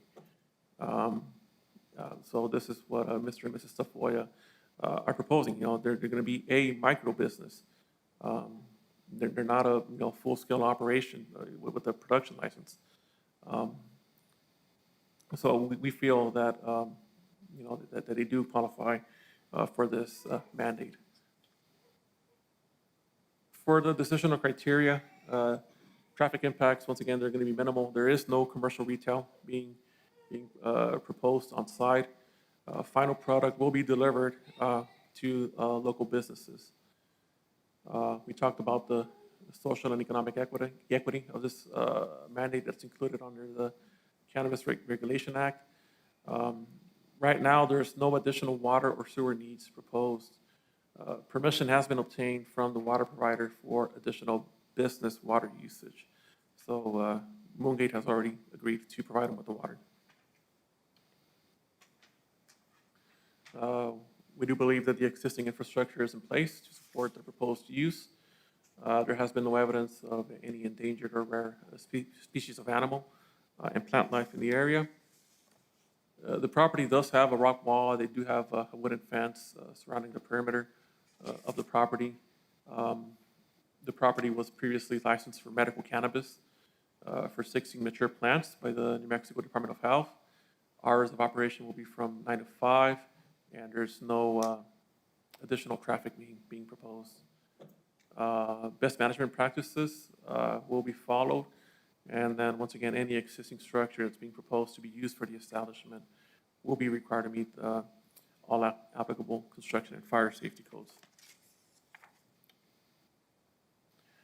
For our findings, the PNC does have jurisdiction to hear this case. You can approve with conditions, or deny the special use permit. All public notice requirements have been met. The decisional criteria has been met as well. A SUP is required for cannabis micro businesses under the D2L zone, and there's no school or daycare center within 300 feet.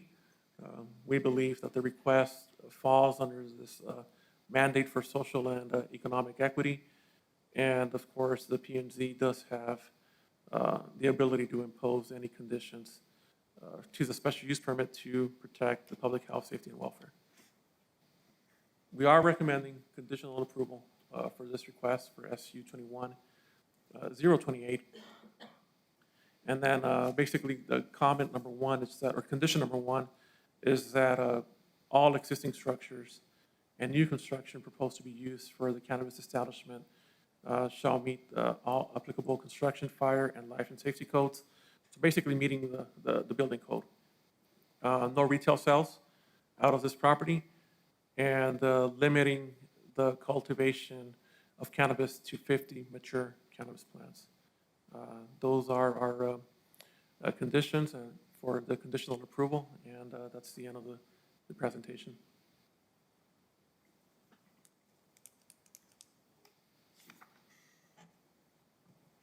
And we do stand for questions. Mr. Chair? Yes. They're talking about the number of plants allowed because of the acreage size.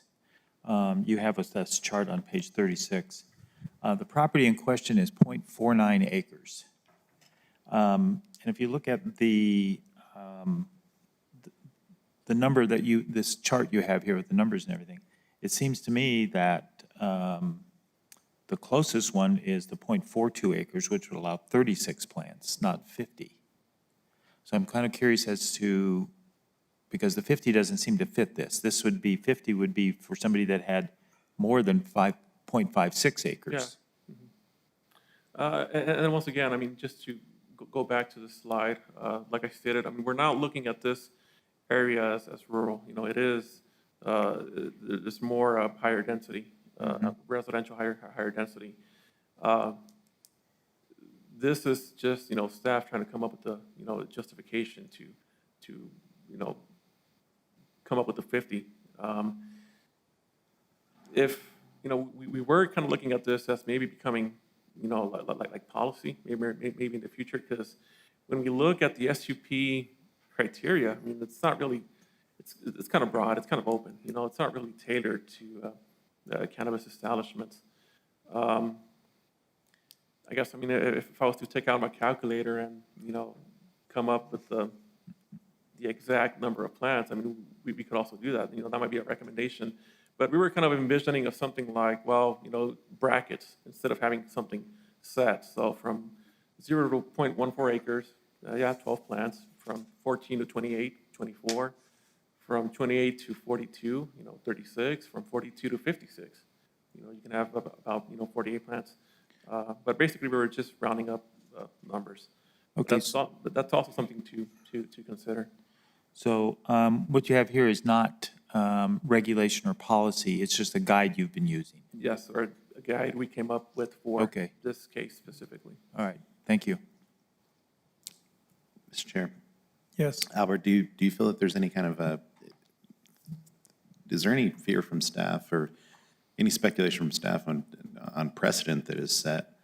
Because Commissioner Leary does bring up a pretty good point that you've got to, that according to the Cannabis Regulation Act, this property should only be allowed up to 36 plants, and we're allowing 50 for this particular special use permit, or we're considering allowing 50 for this special use permit.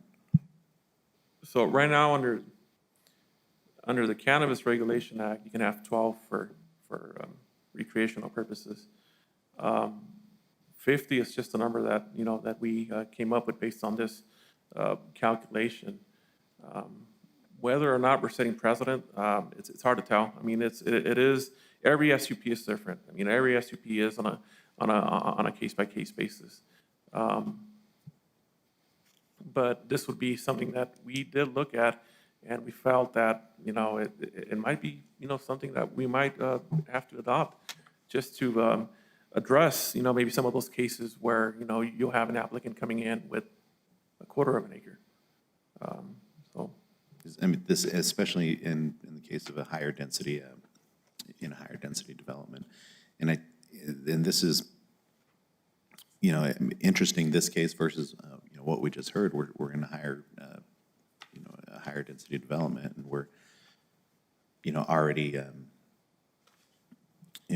already kind of making adjustments on the, on what's being allowed or what's being proposed under the Cannabis Regulation Act. Another concern that, it's not really a concern, but it's really just, in reading what the decisional criteria and the Cannabis Regulation Act, including a social and economic equity mandate, is including this mandate. This does not. This would not really have any. This wouldn't really have an influence on our decision whether or not to grant a special use permit. I'm not going to grant a special use. I'm not going to. My vote's not going to be. Not going to be dissuaded on any kind of obligation to grant just because of somebody's ethnic group or socioeconomic status, especially not in a higher density residential zone. Is there any way we can kind of see what this mandate, how this mandate is written in encouraging, in encouraging the social and economic equity mandate? Yeah. So that what's included there is basically word by word of what's on the Cannabis Act. So. Because I do understand I think I do understand the goal in that mandate is that we want to be able to give a mom and pop establishment the same opportunity as some of these bigger establishments that we're going to see leasing these big retail buildings, and they do have the capital and they do have the investment to do it. And evening the playing field, if you will. I'm just really curious to see how exactly that's written and how that's supposed to influence our vote and our ruling in each one of these cases. That's all. Nothing further, Mr. Chair. Mr. Chair? Yes, Commissioner On the application or applicant's narrative, it says that he's asking for 100 mature plants, which you have downsized to 50. But it also says that as well as cannabis seedings, clones, plants that are not flowering. What is the state regulation on that? Can you have seedlings and not flowering plants along with the mature plants? That is correct. So the limit is just on mature plants. But, you know, when you look at the proposal, out of the existing garage that they have there, that's where they're going to have the seedlings in there. So those wouldn't count towards the 50 or the 100 number of plants that are currently being allowed.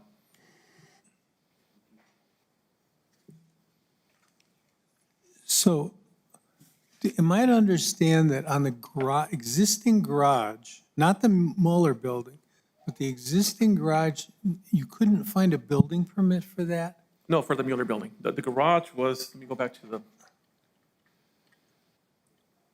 so the Mueller building that's there, this building right here, Right. we couldn't find a building permit, so they're going to have to get a building permit for that. But the applicant is stating that this is going to be relocated within the property, and that's just for their personal use. But they would still need a building permit for that. Yes, on this one, yes. And the hoop house, no. No, just looking at it, I don't think that would have been something that would have required a building permit, but for their proposal of doing a 20 by 40 hoop house, that hoop house will require a building permit. Okay. Any other questions? Yes, sir. I have a question from the standpoint of, in the previous case, we talked about water rights. No discussion of water rights here. Why? No, Moongate has already issued them water rights.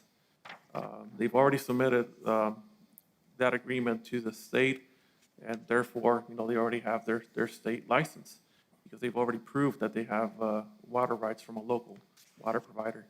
So the Cannabis Control Division, they basically give applicants two options. One, get a letter from a local water provider, or two, bring in a permit from the state engineer's office, proving that they've already issued you water rights for whether you're growing indoors or outdoors. So Moongate is fully aware of a cannabis operation? Yes. Okay. So Albert, and I'm not sure you can answer this, maybe Sean has to answer this. If somebody puts up a structure without a building permit, and then they come to you and say, oh, by the way, or somebody says, there's a new building there, do they have to pay some kind of penalty? There's a triple fee. Triple fee, Triple okay, fee of the amount for the permit. okay. Any other questions of Albert?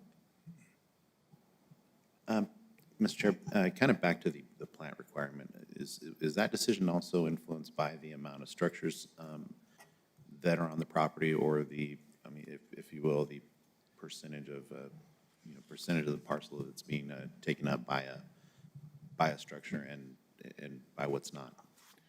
We didn't look at the total floor covering of the parcel. Basically, our concern was the surrounding areas, surrounding acreages, and, you know, the fact that there's cycled homes on half-acre lots, pretty much on Navajo streets and the street, you know, behind them, and well to the west and to the east. Okay. And I should have asked this in the first case, but how exactly is that going to be enforced?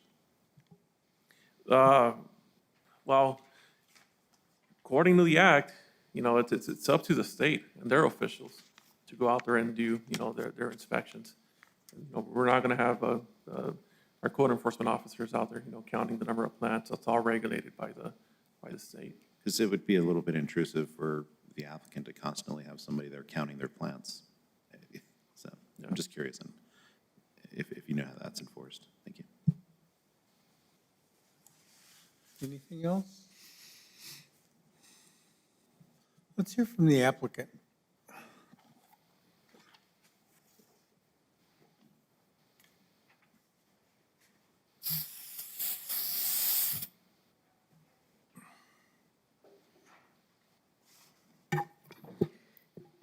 Good morning.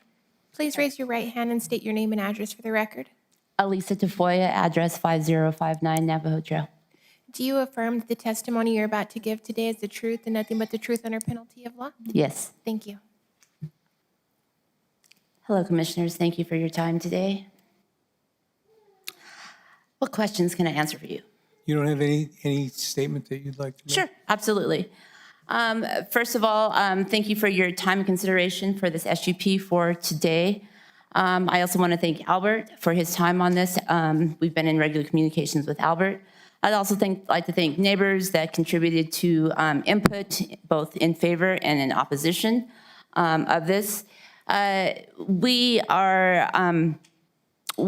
been longstanding medical growers of cannabis for the last 10 years on this property. We were first initially issued a license by the state of New Mexico to grow medical cannabis for personal production approximately 10 years ago. When the opportunity came around for a micro-production license, we decided to go ahead and take that opportunity because personal production licenses have been stopped by the state of New Mexico. And so that's why we decided to engage in a micro business production license. Our main purpose is to serve the medical community in small batches. We've been growing for the last 10 years, and we can grow a very specialized strain of cannabis for medical patients, and that's what our initial purpose is. Now, we satisfactorily meet all the decisional criteria that the Planning and Zoning Commission has set forth. We also agree to Albert's conditions, except for the 50 plant count. We've been approved by the state of New Mexico to hold 100 mature cannabis plants on our property. We've already been given that license by the state of New Mexico. That came to us a couple of weeks ago. That space that you see right there, the small hoop house that we had growing there, that grew, just for perspective purposes, that grew 36 mature cannabis plants under our medical license that we had just in that small space. And that was 11 by 17 space. That's about 200 square feet roughly. We have a much bigger capacity now to grow and accommodate those 100 mature plants. When we also put in the license to the state, we also made it so that it was, it wasn't 200. We could have applied for the 200 count, but we did not. Considering we're considering, where we're at, our neighbors, and it's also the lowest level license that the state offers. So with the 100 plant count that I recommend, we have an 800 square foot hoop house that is being proposed to be in that place right there that would actually cover both of those buildings, that space of those buildings, plus a garage that is about 600 square feet. So that is a lot larger than the 200 square foot space that we were growing the 36 plants in. So 100 plants, mature cannabis plants, would easily be accommodating with that license. And again, that's what we are approved to by the state of New Mexico. That's what we're approved for. So we believe, the conditions, there will be no retail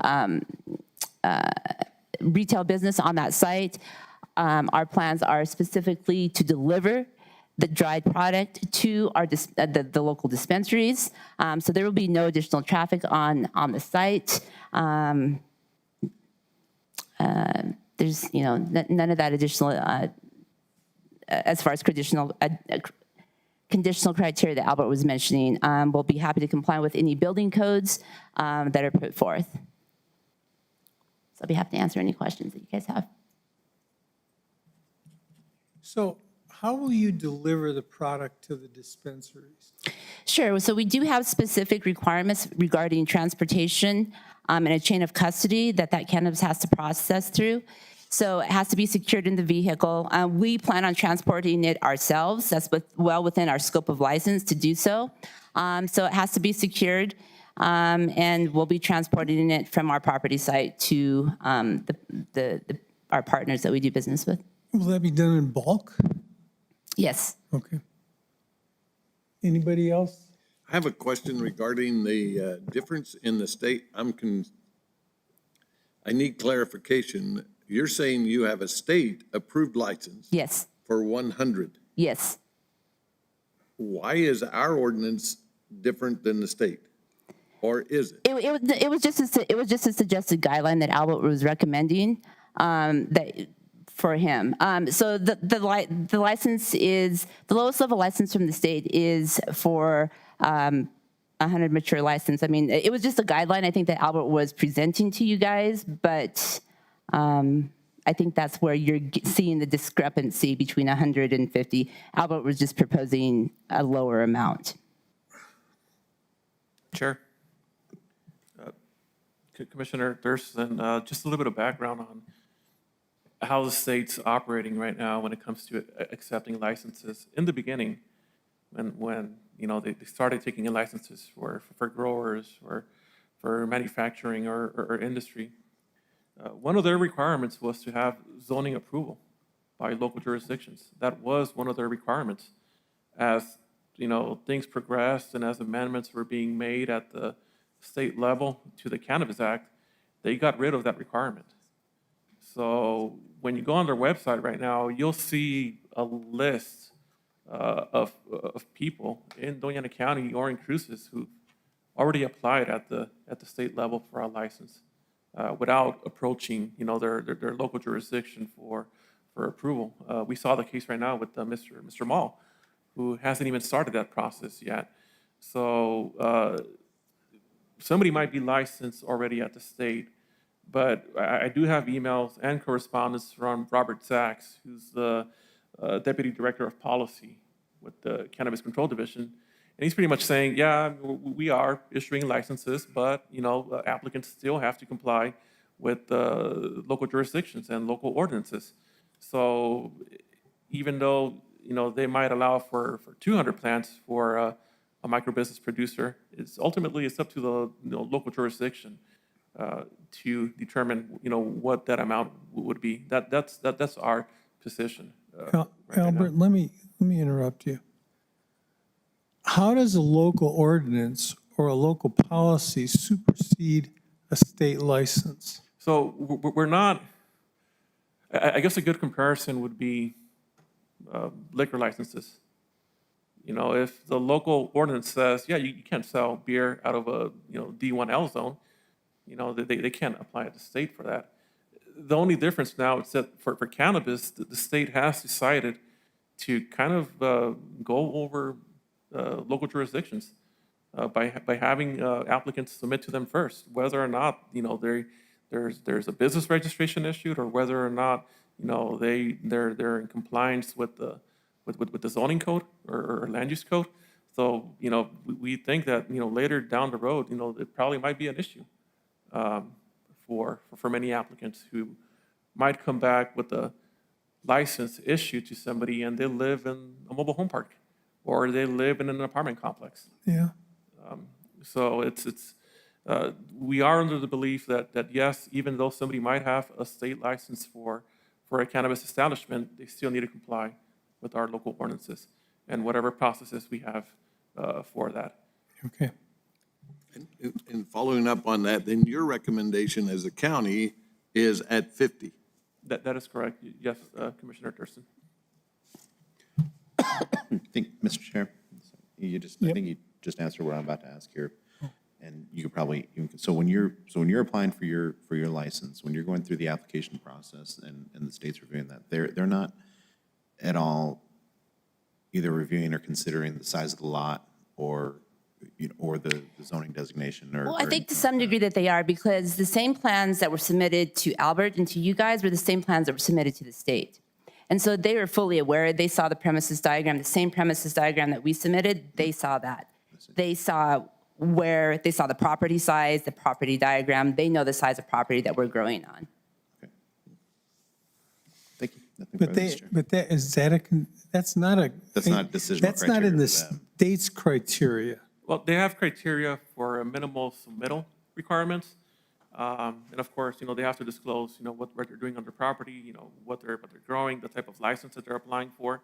They have to address the security issues as well with the cameras, the fencing, the vaults and all that.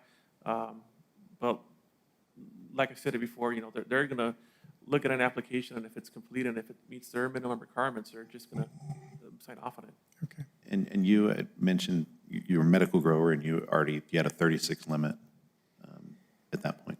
Yes, we were at that time, when we had a personal production license, we were each allowed, my husband and I were both had a license. We were allowed to grow 16 plants maximum each, which gave us 32 plants. And we were able to grow them in that small hoop house. And that was the only place that we grew it.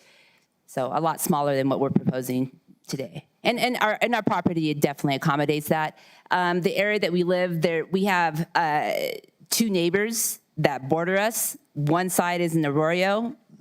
So, I think there's a total of like maybe 6 families, 2, 4, 6, 8 families that live on that street, including us. One final question. I'm probably going to ask this in quite a few special use permits, just because, again, it's, this is still so new, but security measures, and I know that there are state security measures, but I see you've added the extension of the rock wall. It's definitely appreciated, but what other security measures? Mr. C has talked about video surveillance, and what else do you have planned there? Yeah, so the video surveillance is there. We actually plan on, once we receive approval, to go ahead and put up a wrought iron fence in the very front that will close off entry into the property. So we have plans for that. We have plans to actually redo our fencing to have it a little bit more secure. We are putting in additional cameras in the area.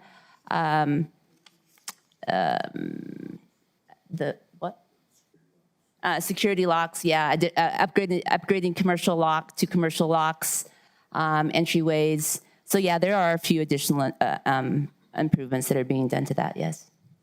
Nothing further, Mr. Chair. Thank you. Thank you. Mr. Chair, Yes. this, Art, this is directed to staff. Okay, so the state, I've gone to a couple of the Zoom meetings for the cannabis regulations and stuff like that. And one of the first ones that I went to, the state was regulating the amount of cannabis that could be grown in each property per applicant. Did anything change saying that the counties or cities, municipalities, whatever, can limit the amount that was recommended by the state? I know. Well, for personal recreational use, you're allowed to have 12 per household if there's two Yeah, adults. but I'm talking about a And then they commercial. have the 20 to 100 or 100 to 200. They got different types of licenses for micro businesses, production or producers. But like I said it before, they might have a set amount of numbers for total mature plants, but they, there is, statements from their directors stating that even though we might have issued a license for whatever, the applicant applied for, that they still have to meet local jurisdictions, codes or regulations. So even though our regulation does allow for up to 200 plants for a microbusiness production, we also have to look at, our decisional criteria for what it is that they're applying for, whether it's a zone change or whether it's a special use permit. And in this case, because, our decisional criteria does allow us to look at the surrounding areas, just at the property itself. That's why we're saying, the code does give us the authority to kind of like make a determination on what might be or what might not be appropriate for growing at that specific location. That is part of our land use code. That is part of our ordinances. So, we as staff do believe that we do have the authority to kind of like come up with the conditions for, requests that are similar to this. And like I stated, Robert Sachs deputy policy director, that is what he stated, they still have to comply with the local jurisdictions, building codes and business registrations and that kind of stuff. So we're pretty confident that, we're not overstepping on anybody's authority. We're just following what our code is calling out for. And I realize that, Albert, but I didn't go to the third Zoom meeting that they had on that one, so I'm not sure if they changed anything. But I do know when on the Zoom meetings that I went to that I listened into, that the state was supposed to regulate the amounts, not the municipalities or counties or cities or whatever. So did that change? I mean, I know you're saying that you have to comply with zoning regulations and stuff like that, but did that particular one change on the amounts that we allow people to grow or not? For 200 plants for micro-business production, I don't think that changed at all. I think it was they made some changes recently for, your regular producers, your large-scale producers. They basically doubled in size. So, where you could have, a license for, 1,000 plants, they just made it available for 2,000 or, 4,000 or 8,000, depending on the type of license that you obtain. The number of plants for a micro business, I don't think that got touched at all. But like I said, I'm going to go back to that by us recommending 50 mature plants, I don't think we're in violation of any state or local law. Thank you, and I hope you appreciate that I'm trying to, keep out of any legal trouble between the board and the county and anything like that, so just make sure that is proper. Thank you, Commissioner Herrera. And I just want to add, the fifth, we're looking at setting precedent with these SUPs, and I understand that. And people are looking at this, and we're kind of like those first guinea pigs. I'm willing to go through that process. That's fine. The 50 count maximum that Albert has recommended, it's really not even a viable proposition for a person to do business. It took 36 plants for us for personal production, and that's for us just to be limited to 50. That's barely going to be able to, we're barely going to be able to call ourselves a business if we're limited to 50. And I would maybe, if Albert's wanting to have some guidelines, I'd be willing to work with this committee and with Albert to go with some alternative guidelines for people specifically in the D2 area. For one, my production is quite different than the previous SUP. My plants are not actually going into the ground. They're actually very much controlled. They are controlled in a greenhouse. They're controlled in an indoor environment. And so 50 plants in the ground, they can be moved. I can move them. They can be condensed. They can be grown a specific size. But plants, compared to the last SUP that were growing in the ground, those can get any size. And my plants, I can control those. And so I feel that I can most definitely accommodate that 100 plant maximum that I am already approved for. And also the space that I have as well. So I just wanted to put that there. Is there any other additional questions that I can help answer?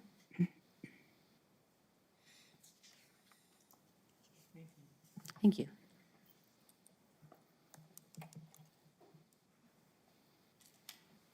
Mr. Tafoya, did you want to say anything? Yeah. They'll have to swear you in, okay? Okay. Good morning. Please state your name and address for the record. Robbie Tafoya, I'm at 5059 Navajo Trail, Las Cruces, New Mexico.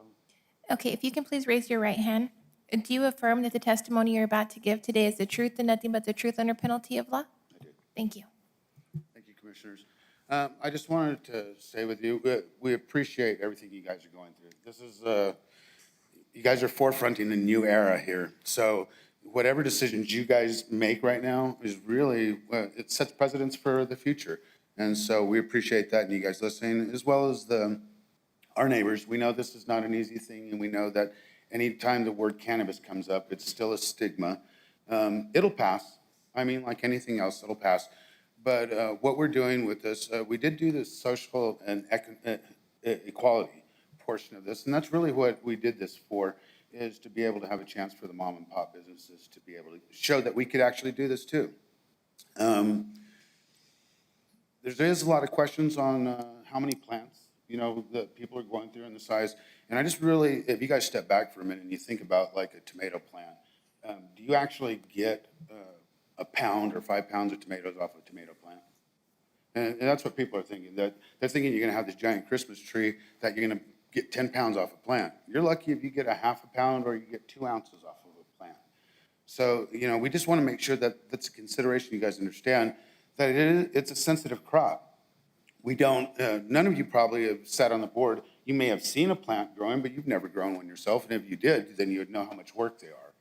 But we're in the position now that you guys are gonna be doing this for the rest of the city, the rest of the county, on setting these out. The water rights has been a big issue. We worked with ours faithfully to try to get Moongate to be able to put the specific naming on there so they wouldn't be in trouble either. So I think we tried to help you guys out in that fact that they had more written literature available for you guys to make good decisions with on this as well. We didn't know the gentleman before us, but we just know that there's an opportunity and people are going to try to take it. He did go the back way. He started backwards instead of which way we did. And again, I want to remind you guys that we already have our certificate to do the 100 plants. We chose a smaller limit for our neighborhood. That doesn't mean that's what our plan is for the future or that neighborhood.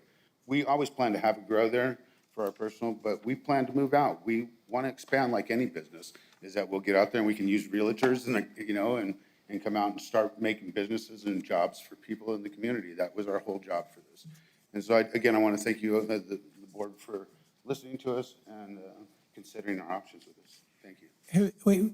Yep. Have you ever had a neighbor complain about what you do? Well, I'll tell you, for 10 years, well, we were one of the first people that lived there.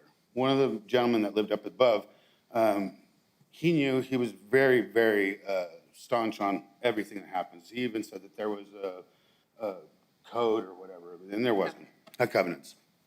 2003, when we built there, no problem. I told him that had grown previous because of my medical conditions. Mm-hmm. He didn't care.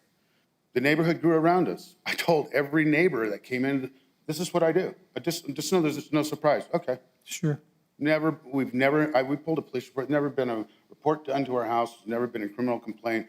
There's never been anything done there in 10 years. Nobody even knew the smell, nothing, until we came to this meeting. And all of a sudden, our address got put out there, which is something I really would like to discuss with you guys. Putting our information out like that should have been in a more secure process, so where they were able to have to delegate to come to you guys to request information for the property and stuff, instead of just putting it out there. Again, it's like a giant burglar's opportunity when you go and do that. So it is a security issue. It is a security issue. And so for future, you guys thinking about this, it may be something that we can plan for future people so they don't have to go through that. Because it is daunting, and it is terrible to have to look over your shoulder. I've never had to do that.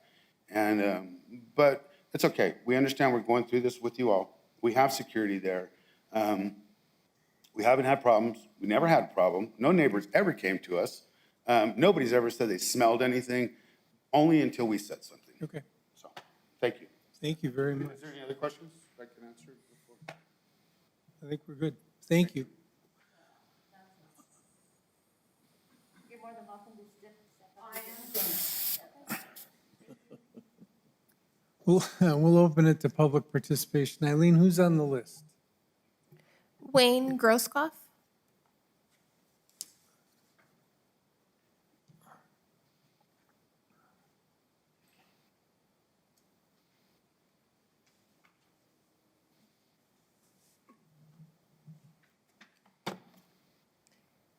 Good morning. Good morning.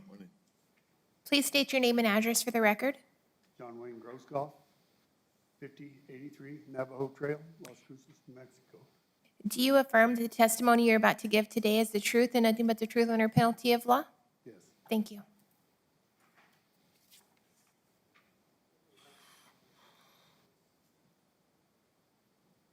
I didn't want to be here.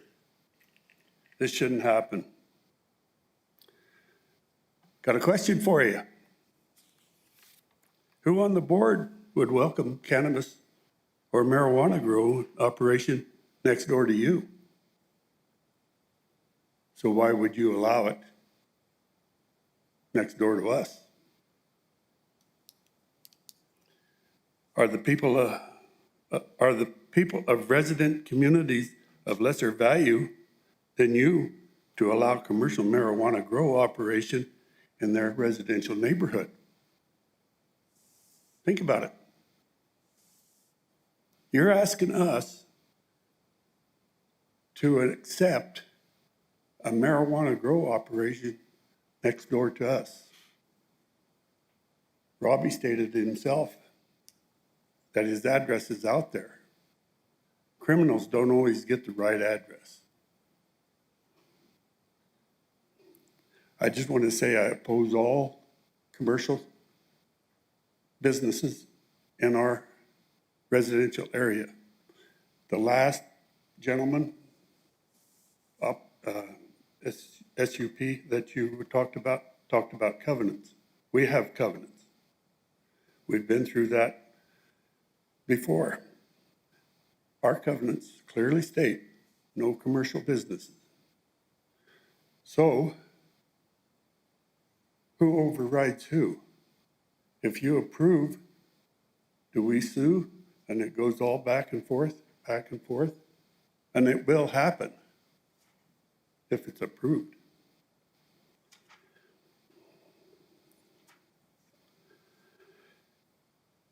When the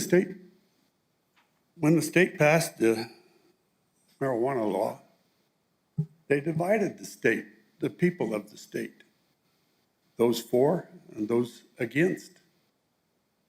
Now we've got special use permits that are dividing the residents of the community.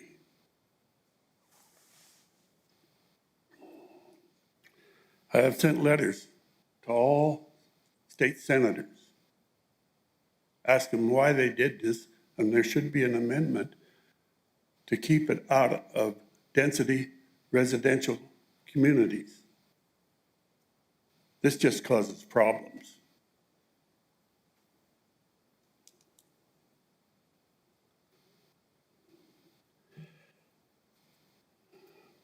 Cannabis, marijuana, pot, whatever you want to call it, is a drug.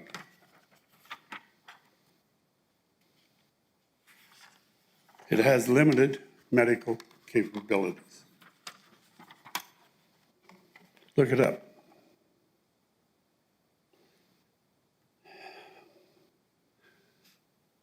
We've had a really good, quiet community there since our haywire old neighbor left up above. Old John, I think you guys probably have heard of John Peters. No criminal activity. We'd like to keep it that way. It's not a matter of if it'll happen. It's a matter of when. And that always is the question. It's not if, it's when.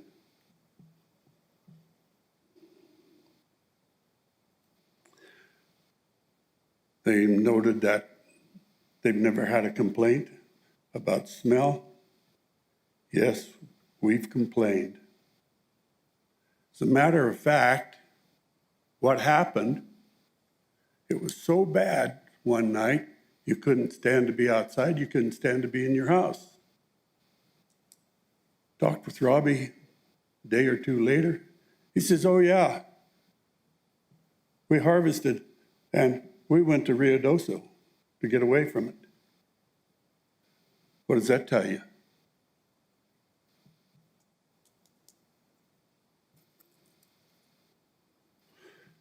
Father, after I haven't talked with the board in Santa Fe, the last time I talked with them was in about 2 weeks ago. The state has no committee or agency in place present to monitor and inspect these licensed grows. So yes, they can issue license. Yes, I'm going to raise 50 plants. I'm going to raise 100 plants. But who's going to monitor that?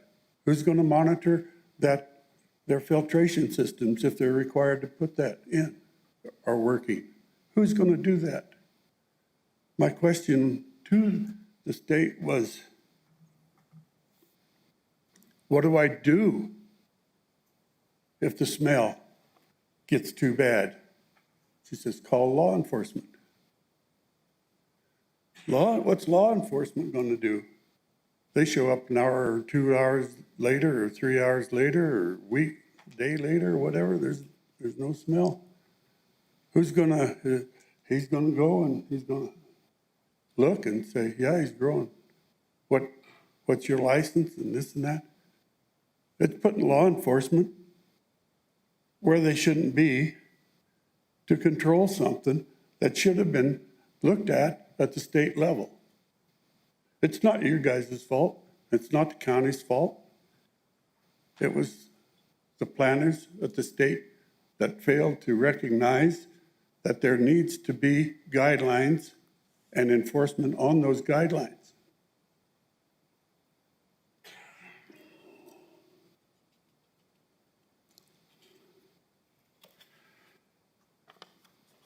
Is Mr. Tafoya's property going to be fully inspected? Was it ever looked at prior to even issuing him a request for a special use permit? Was any assessment ever done to it physically by the county? Is he going to be required to have fire inspection? Electrical inspections? And how about environmental? Is he licensed to handle chemicals, insecticides, pesticides, herbicides, fertilizers? Is that going to be required? We have here zoning laws. We've got residential, commercial, industrial, and rural. Why don't we adhere to them? Sure, the state wants small business to get involved, but at whose expense? The expense of residents in a residential area? I started a business out of my home, and I got heck. I had to move it into a commercial setting. It costs a lot of money. You either got to buy the building, rent it, and then depending on whatever it is, you have to adapt to it. That's business. To say, well, I can run my business out of my home a lot cheaper than I can out of a commercial area. Yes, you can. But you're an advantage over people that are actually making their living doing it commercially.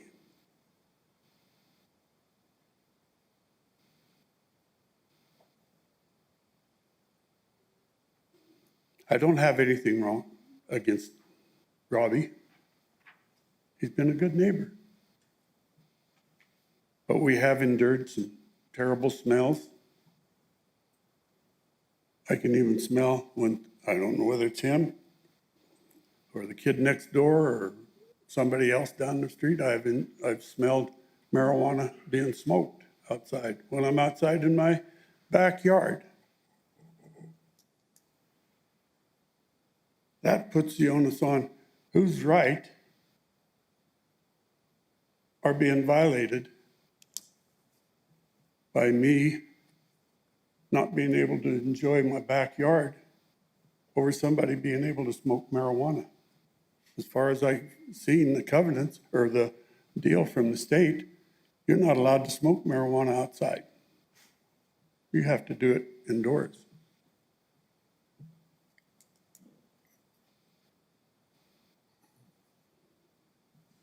I would strongly urge you to consider the impact of this special use in a residential area. It sets a precedent for others. And I'm sure you'll probably have others, applicants. Not only is it a precedent for marijuana growth in our area, but other commercial enterprises being established in residential areas. Where do you draw the line of whose rights are being violated?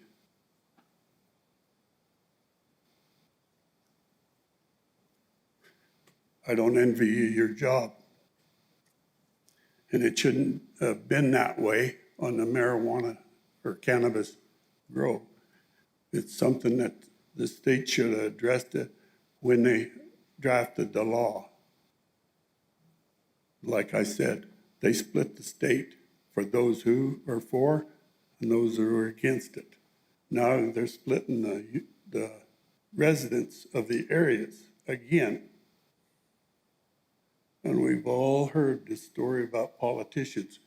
We need to unite. We need to unite. Yet they come along and they divide and they divide.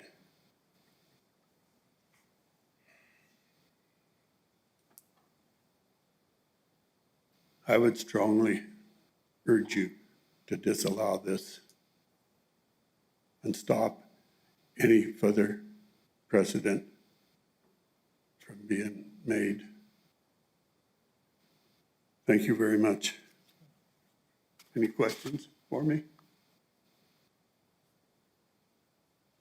Thanks, sir. Anyone else, Eileen? Linda Grosskopf?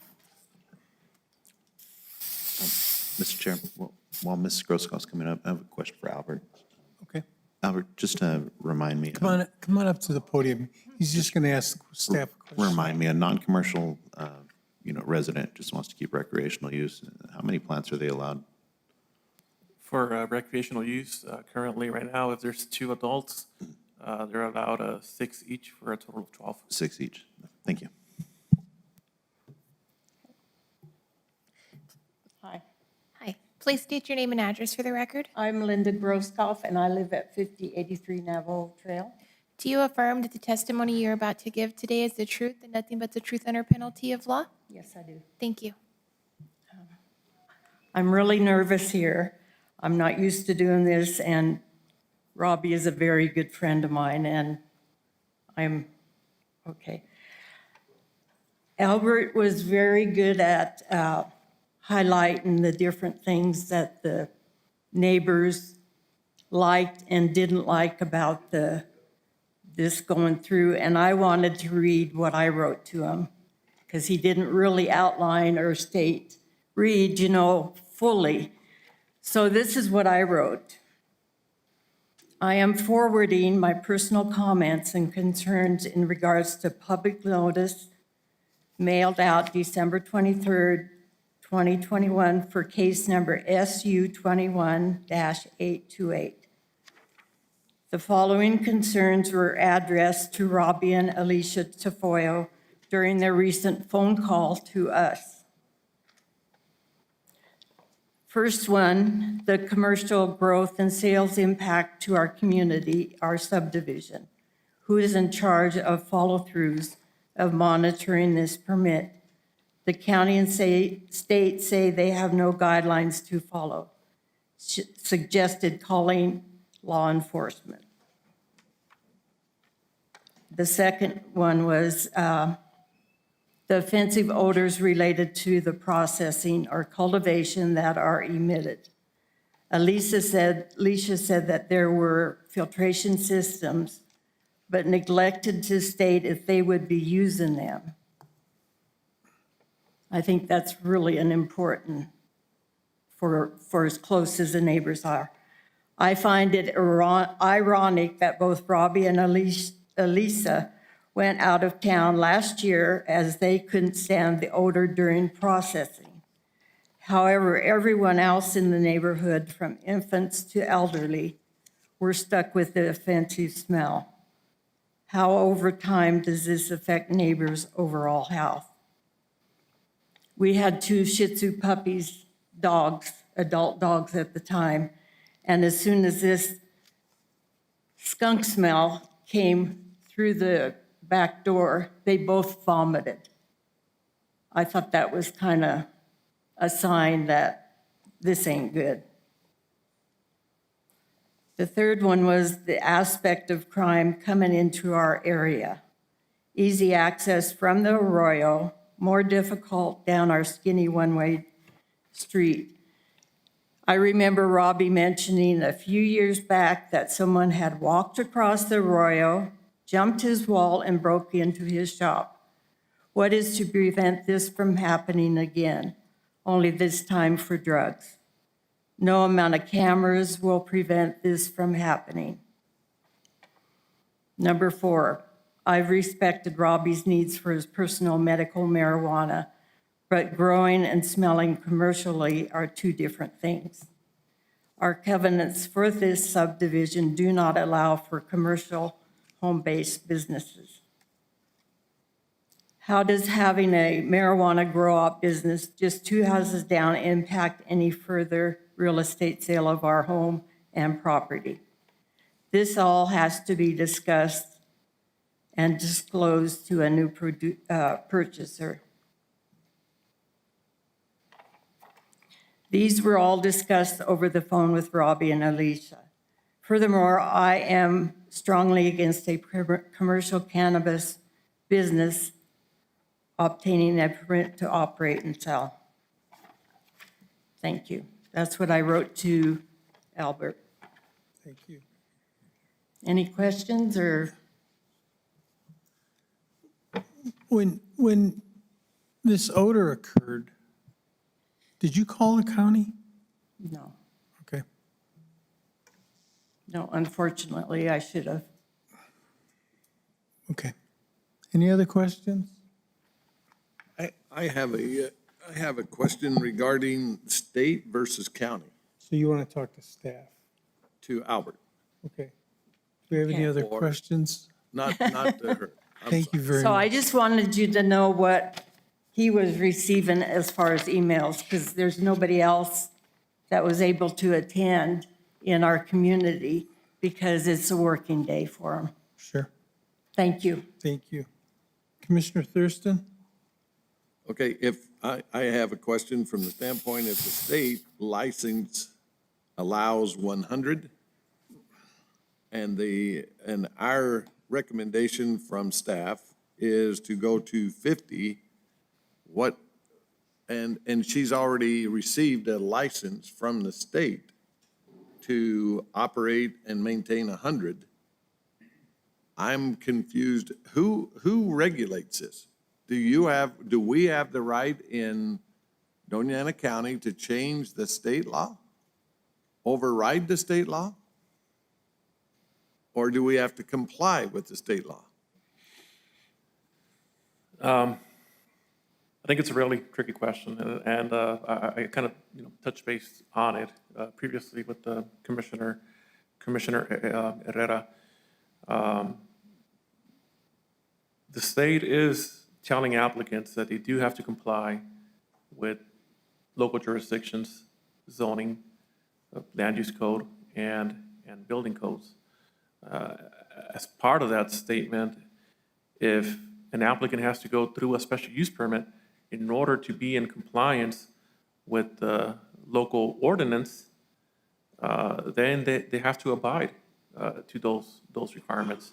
I don't believe that by imposing any conditions that the P&Z or staff would be in violation of anything that the state has issued. I don't think we would be in violation of the Cannabis Act that was adopted by them. I think it is within our jurisdiction and our right here in Doñana County to establish any type of condition to protect the public health and welfare. But this is just the way that the Cannabis Control Division has decided to move forward when it comes to applicants. Like I said it before, before they were making it a requirement to have the approval of your, the local zoning jurisdiction before they went and applied to them. But recently they got rid of that requirement. Why? I have no idea. From what I've heard from conversations that I've had with, other representatives from that department that's just what the governor wanted. So. Okay, let me give a scenario that I could see happening. So we say that,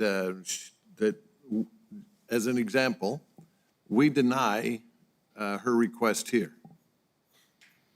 But the state, she already has a license. Now who prevails in a court of law? And, we've asked ourselves that question. I mean, I don't have an answer to that. It could turn into a lengthy legal process where it's gonna, cost, not just the county, but maybe other, jurisdictions that are, in the similar predicament, where they're, ultimately somebody's gonna have to make that decision, what prevails. But like I said it before, we do have emails and correspondence in writing from, the people up in Santa Fe stating that they do have to meet, the, local jurisdiction's requirements for that, whether or not they do have a permit. Okay, and I think I heard the applicant state that at 50, it's not doable or less doable than at 100. And yet I hear from the residents that they don't want it at all. Not 100 plants, they're wanting 0 plants. But who controls? And I am totally in need of guidance from the standpoint that if we make a recommendation to go to 50, do they have the right to override us and go to the state, and the state then turns around and says to us, no, that's violation of what the state law is? Well, for this specific case today, and, I'm just throwing out assumptions. If the commission was to approve for 50 plants, and, we would probably, because there's not really, at the state level right now, they don't have a mechanism to report back to local jurisdictions currently of, the number of licenses that they've approved. It's either us going on their website and, looking up different properties, or applicants themselves, bringing in their certificate of approval. But for this case, I mean, if we can imagine, the P&Z approving it for 50 plants, and they decide, well, no, we're not going to do that. We're not going to comply with the order, that was issued by the Planning and Zoning Commission. Then, it's my understanding that at that point, then maybe it might be something that planning might pursue through the court systems, because they're not complying with the order that was issued by the Planning and Zoning Commission, where we might have to go in there and pull their business registration because they're not complying with that, and then it would be up to the courts to decide, well, who's in the right or who's in the wrong. But what's before you today is the SUP for the cannabis production, the micro business production. They came in with a request for 100 plants, which is fine. They were approved by the state for 100 plants. They could have gone to 200, but they decided to apply for 100 at the state level. We reviewed their SUP. We made a determination that 50 would have been more adequate for the location that's being proposed. And ultimately, it's going to be up to the commission to decide whether or not they agree with our recommendation of 50 plants, whether they agree with the proposal by the applicant for 100 plants, whether there might be some middle ground there, or whether 0 plants is the most appropriate for that location. That would be up to the commission to determine that, to consider all those factors, staff's recommendation, the public input, the applicant's proposal, and come up with the decision. I have a question. I have a question for you, Albert. They already have a license for 32 plants, is it 16 each? On the medical? Wait, Right, yeah. wait. You have to come up to the podium, okay?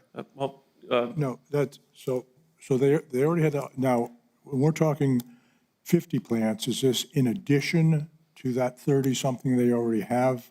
Or would that be the total allowed on the property? Chair, let me go back a little bit. They had the 32 plants under the medical personal production license. So now, So the state got rid of that, of production for medical purposes. So now what people have to do is actually apply for a micro business producer license. okay, so The state said 100. it's 50 plants for the commercial, and they still have their 30 whatever for their medical personal use? No, sir. Right now, they would only be allowed to do the 12 plants for recreational purposes. Okay. So basically, before, where they were able to grow 32 plants, they basically got downgraded, if you want to call it that, to 12 plants because they got rid of the personal producer's license for medical purposes. They had to go through a whole application process, before, in order to obtain those types of licenses. So now, basically, they have to reapply under the micro business production. Albert, do you know how long that license is in effect? The current one? It's under certificate, I believe it's for Thank you. for 1 year. And then let Mr. Foy come up. Yes. Don't worry about it. I'm over it. I'm boosted, I'm vaxxed. So your license is for 1 year? For 1 year. Every year we have to renew. You have to reapply? Yes. Okay. And when you reapply, Mr. Chair, excuse me, when you reapply, I guess any issues that have come up in that past year are considered in the reevaluation and reapplication process. Yes, we even have to, if we even want to make any kind of changes to our property, let's say construct a new building, we have to go through and ask for approval for that. So for the micro business license, do you have to have an HVAC system and filtration system on the building? Not necessarily. I'd have to go back and double check the requirements for that. It's recommended, but it's not, I believe it's not required.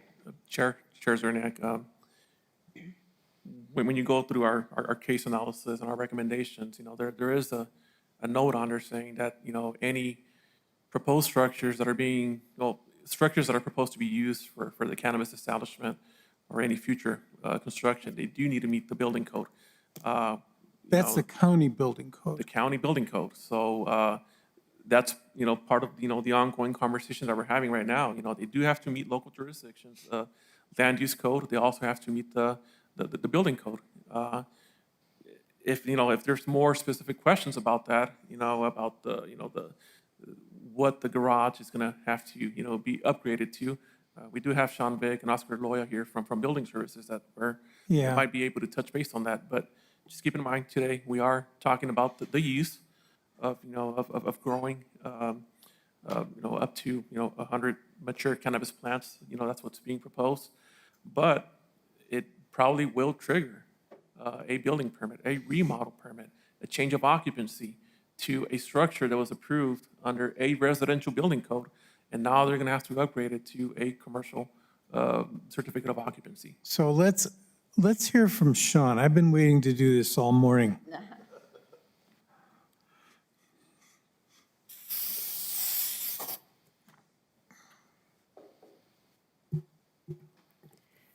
Please state your name and address for the record. Sean Vick, 845 Motel Boulevard. Do you affirm that the testimony you're about to give today is the truth and nothing but the truth under penalty of law? Yes, ma'am. Thank you. Chair, Commissioners. Sean. Yes, sir. So if they decide to do this, are they going to have an HVAC system and filtration? I remember we talked about this. We did when we were going through the planning and zoning to approve the cannabis and all the regulations.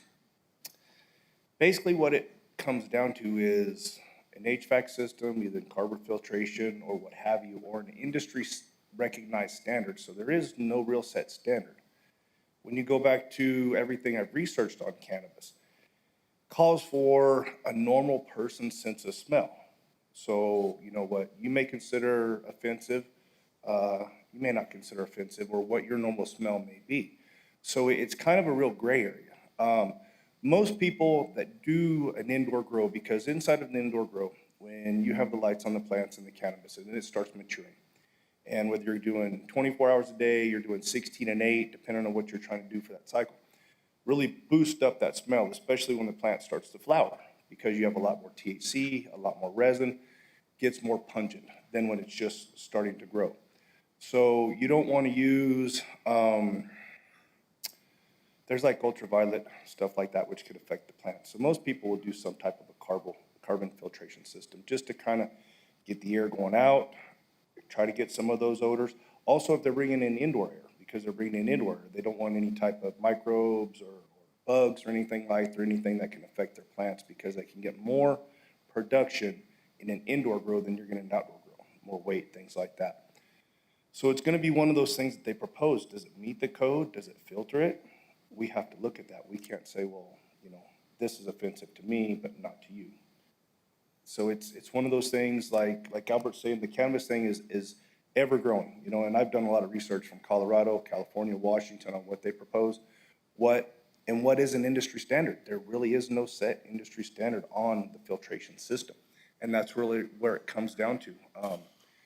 Could we require something? Yeah. Could we enforce it?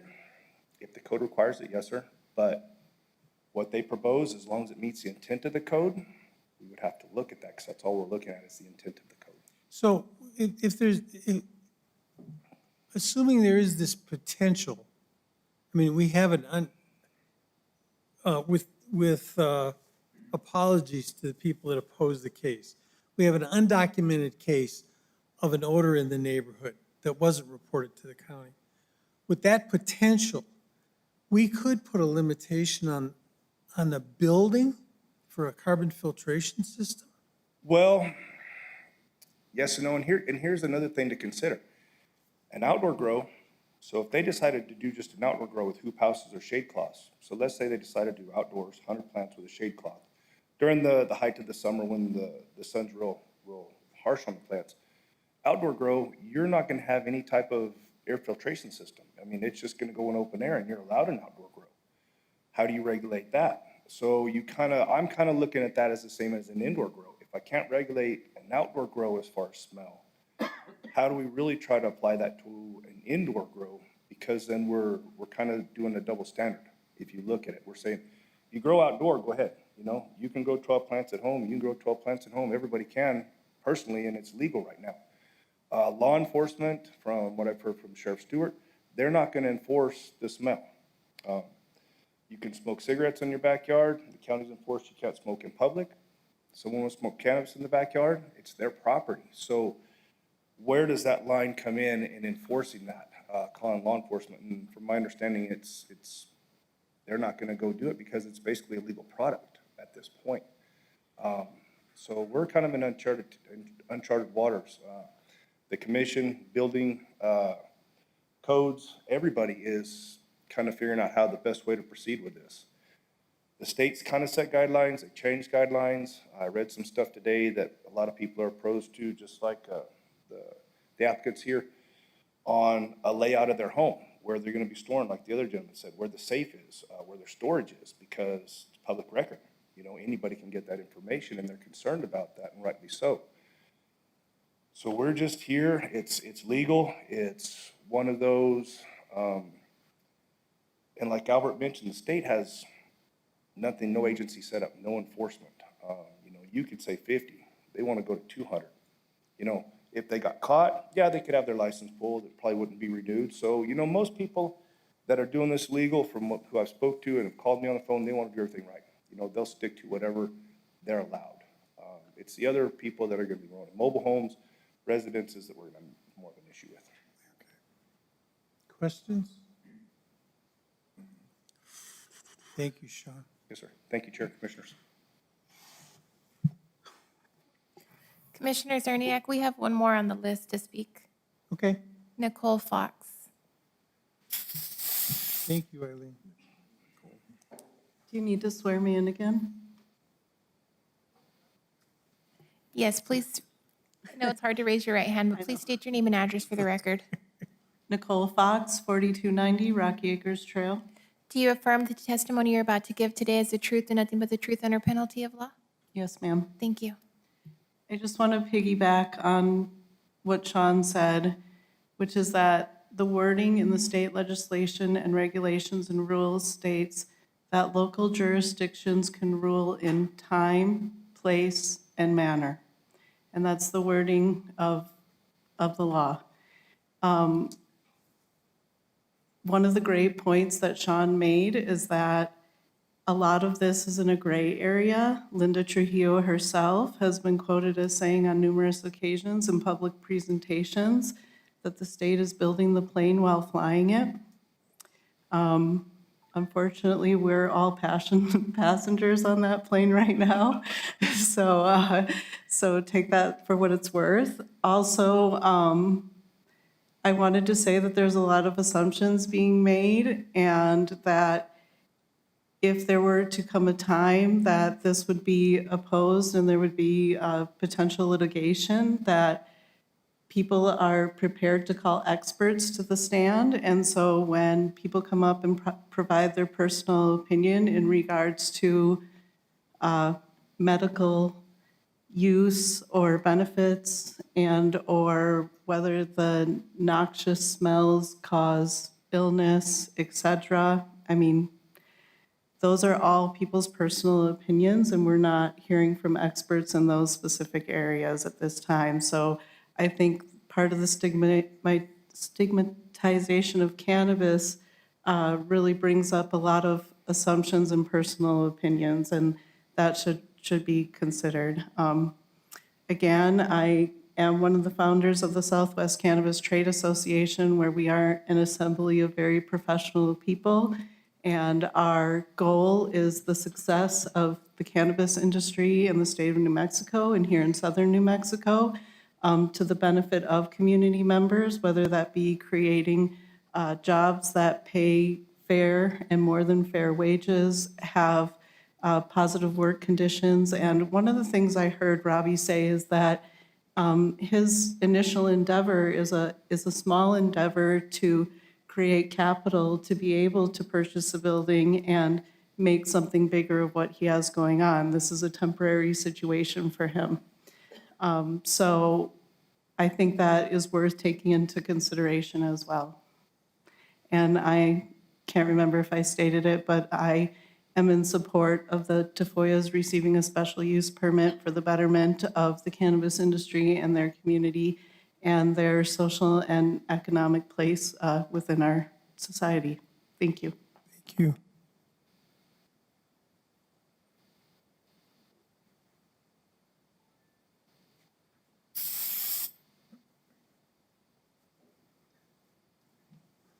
Discussion?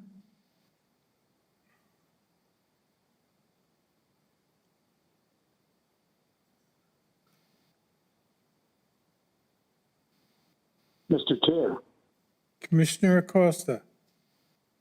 it's awfully quiet there in the commission. I wonder if everybody's thinking here. Anyway, this is very perplexing, especially now. It's only my opinion, all right? You have the state doing one thing, the county doing another, and simply because there's something in there that the state said, I'm gonna put the ball in your ballpark so you can regulate.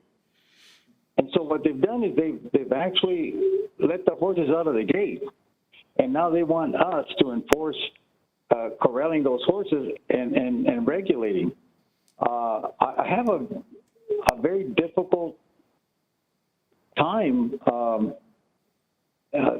trying to disseminate all this information, and Albert has told us that there's a letter or something from the state. I've never seen that letter, one. And number two, we need to do something a little bit better to accommodate the wishes of the people as to what they want to do with their particular business. And I don't think that the state has offered us any guidance regarding that. It's a very, very difficult time for me to do a yes or a no vote on this. And I think that some of the commissioners have that problem, figuring out what we should do.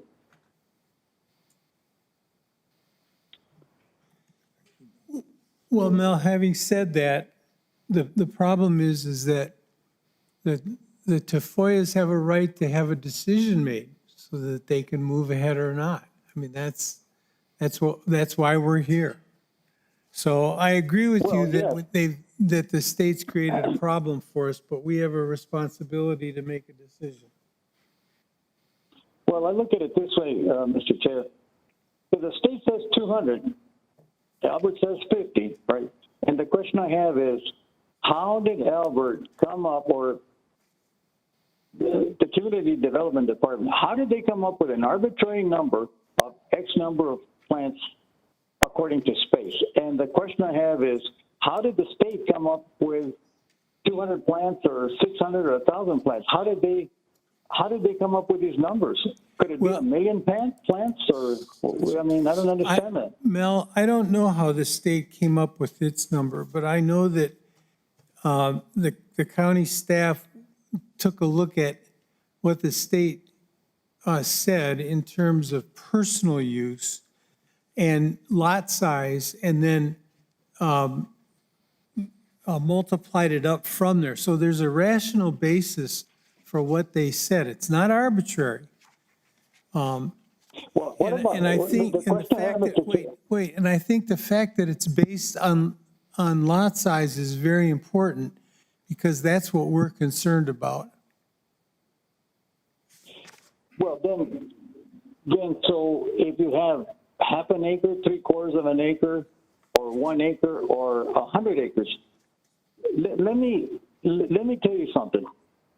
A while back, there was a person, a rancher up in the northern portion of the county. He had, I don't know, 700 acres, all right? And I don't know if you folks remember that or not. And he came and he says, well, I have X number of acres, and I'd like to know what I can or cannot do. So if I had 50 acres, okay, and I want to do several greenhouses, like you take Eldershot or down on Highway 478, right? It's a hemp growing operation there. And they don't meet the lot size, but they have, it would be a legal non-conforming greenhouse. Okay. So what are we going to do? I mean, they're already in business. How many plants are you allowed? Well, it's determined by the state at that size. And it's that's an ag producer, Mel. That's a different issue. Yeah, I know, but I'm saying, say I had 50 acres and I want to put a greenhouse, and I'm under Ag 1 status, and I want to go get away from pecans or chili or cotton. Okay. So how many plants am I allowed on those 50 acres? The point is, Mel, that an ag producer is under different regulations than anybody else. The requirements for ag production are less restrictive, of course, than they are, say, for doing crops in a residential area. I mean, they're assessed taxes differently. So that's the comparison of the two isn't fair. Well, the other one also for me is this. I would like to see something more definite, because it just appears to me that the county could be in litigation somewhere down the line regarding some of these issues. I think we need to look at it very, very carefully. Mel, I don't disagree with you, but we can't consider that in the case at hand. We have to use what we have available. I know, it's just a comment, right. Yeah, I understand that. It was just a comment so we can hammer this out down the pipe. All right. Thank you. Okay, so if there's no further discussion, I'll close this to public participation. And ask, and if the commission has no discussion, I'll ask for a motion.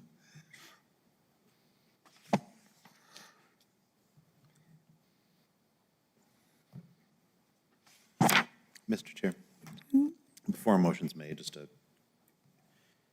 couple of points, especially. That's fine. Especially with this case, you know, versus the case that we just saw, or that we just ruled on. This is higher density development. It is a residential neighborhood. I do appreciate the consideration that was, you know, taken by staff in crafting the number of plants that, you know, that may be allowed, although, you know, either myself or, you know, people may not agree with it, but we're taking this on a case by case.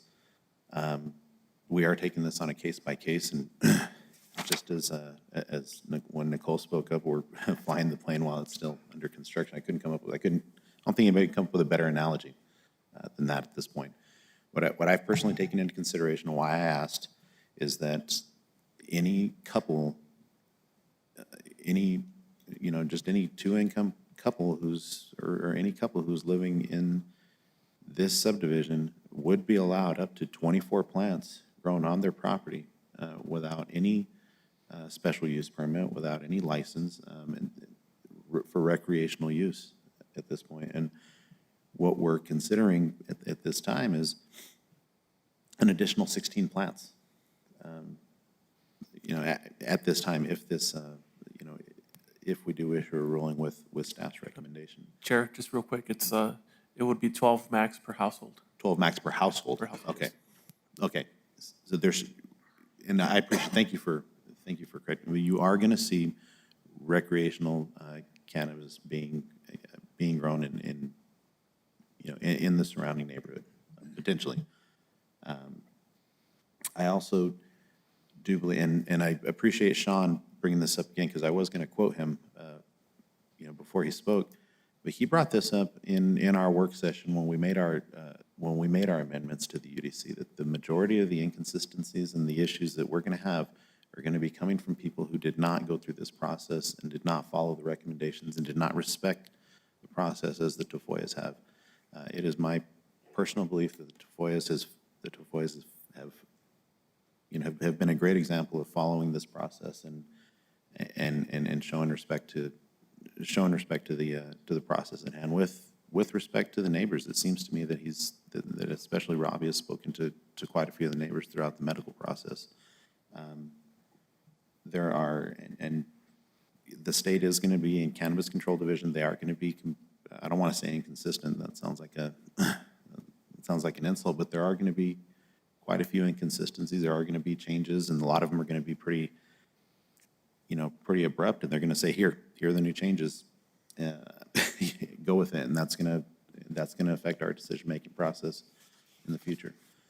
This is only our second case, and I do anticipate quite a few more, and every single one of them is going to have a different variable, be it the land use, the density, or some other kind of request. So, you know, I am personally taking this on a case-by-case with every single consideration. Yep. With that, I am ready for a motion. I yield to the commission. Let's call the question. Call the question. Yeah. Can I ask Steve a question there? Yes, you can. Based on what I'm hearing from the applicant, I don't, and maybe I'm putting words in their mouth, but I think I heard from the presenter that 50 was not an acceptable number.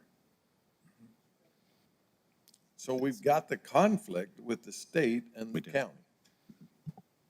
If we approve it for 50, then they turn around and go to the state and overrule, or go to the BOCC and then they take it up to the state. So I'm caught in a predicament that I don't like. Let me make a suggestion, okay? And this, Nicole reminded me of something. She said that the state left it up to the counties to regulate the time, place, and manner of production. The one thing we haven't talked about is time. Okay, so here's what I'm going to suggest. This is under staff recommendation, this is item number 3. It says approval of the SUP will only be for the micro production and cultivation of up to, following what the county has determined, in cultivation of up to 48 mature plants for 1 year. If at that time the county determines that the stipulations of the SUP have been followed, they can increase their production to up to 100 plants. If the county determines they haven't met those stipulations, they repeat the process. So basically, I'm using the state's same limit of 1 year. And basically, what my thought is that you have to gear up to 100. I'm sure you have the capability to do that, but I'd like to be sure that we're proving to the neighborhood that the increase won't have a negative impact on the neighborhood. I'm concerned about that. So what I'm suggesting is that we just say that 48 maximum is for 1 year. The county then reviews the case, looks at the stipulations of the SUP. If they've met all the requirements, then they can go to 100, which is what the state would allow them. 40, what the county said was, what Albert had written in the recommendation was 50, but what they had determined was 48. I want to stay with the 48 because that's the initiation of a policy. So I don't even know if I can make a motion as chair. Mr. Chair, Yes, Mel. I agree with you 100% on that 48. Okay. And the reason for that is because you have a standard and a standard mean to justify what we've done. The question I have, does the applicant agree with that? And are they aware of this? And if that's the case, bring her forward and say yes, no, whatever, before we postulate a motion. Okay. Make a motion. I don't think you can, Bob. I don't think I can. No, somebody else has, no, the chair can make a motion. Would I be able to interject a comment? No? No. Here's the thing. I understand your concern from the economics. I understand the neighborhood concern, and I understand staff's concern. So we're trying to balance all three of those simultaneously. I was just trying to understand You can't comment because we've closed it to participation. Remember, if I can't get a motion, it'll fit. I'll make the motion. Thank you, Bill. Jeez, you guys, you always stick me with these, you know it? Okay, I'll move. Let me just say before you say this, this is for the other commissioners. When you make a motion, it doesn't mean you're in favor or you oppose it. It's simply a statement of fact. And the same is true when you second a motion. It doesn't mean you're in favor of it or opposed to it. It's a statement of fact, and it's part of the procedure of the commission. Commissioner Zargis. Thank you. Thank you, Chair Zerniak. And Mr. Chair? And Mr. Chair? Mel, Commissioner Zargis is going to make a motion. All right. I'll move conditional approval of case SU 21-028 based on the findings of fact, analysis, agency comments, and recommendations. Any existing structures and the conditions being any existing structures and new construction proposed to be used for cannabis establishment will be required to meet all applicable construction, fire, and life safety codes. No retail sales of cannabis will be allowed on the property. Approval of the SUP shall be for micro-production and cultivation of up to 50 mature plants. That's the motion. So I'm gonna offer amendment to that. So I 50 plants, 48, I guess it doesn't matter at this point, so the 50 mature plants, but that it be limited for 1 year. Okay. And then, so this, I want to add this to the motion. This is to item 3. If the county determines that the stipulations of the SUP have been met after the 1 year, they can increase their production to 100 plants. If the county determines that they have not met those stipulations, the maximum remains at 50 for another year, and the process is repeated. Mr. Chair, just one question. Is that going to require the applicants to have to come No, back in here? Okay, absolutely so not. I'll just be an administrative That's- approval. That's strictly a. Thank you. Yeah, that's a good question. No, they don't have to reapply. I second the motion. So we have a motion and a second. Any discussion? Commissioner Herrera, Yes, so we're voting for the 50 plants or for the 48? you're voting for 50 plants for Okay. 1 year. Okay. Mel, did you want to make a comment at this point? Yeah, well, just a comment. The comment would be is who's going to enforce the 1 year rule as to if they're in compliance? That's up to county staff, Mel. Okay. Any other discussion? Please call the roll. Commissioner Lear, Yes. Commissioner Montañez, Yes. Commissioner Herrera, Yes. Commissioner Thurston, Yes, Commissioner Zargis. Oh, I'm sorry. Commissioner Thurston. Commissioner first. When did you change your name? I don't know, I just felt like it. Did you get a vote from these two? It should be Commissioner Thurston. Yes. Commissioner Zargis, Yes. Commissioner Acosta, Yes. Chair Zerniak. No. Passes. Thank you. Janine, administrative approvals? Mr. Chair, we So don't have, let me just tell that to Forrest, just so you understand what just happened. Go ahead and talk to Albert about it. He'll explain everything, so we can move on. Okay, thank you. Thank you, everyone. Chairman? Administrative approvals, Janine? no, Mr. Chair, none at this time. Okay. Staff input? Commission input? Sean, come on up.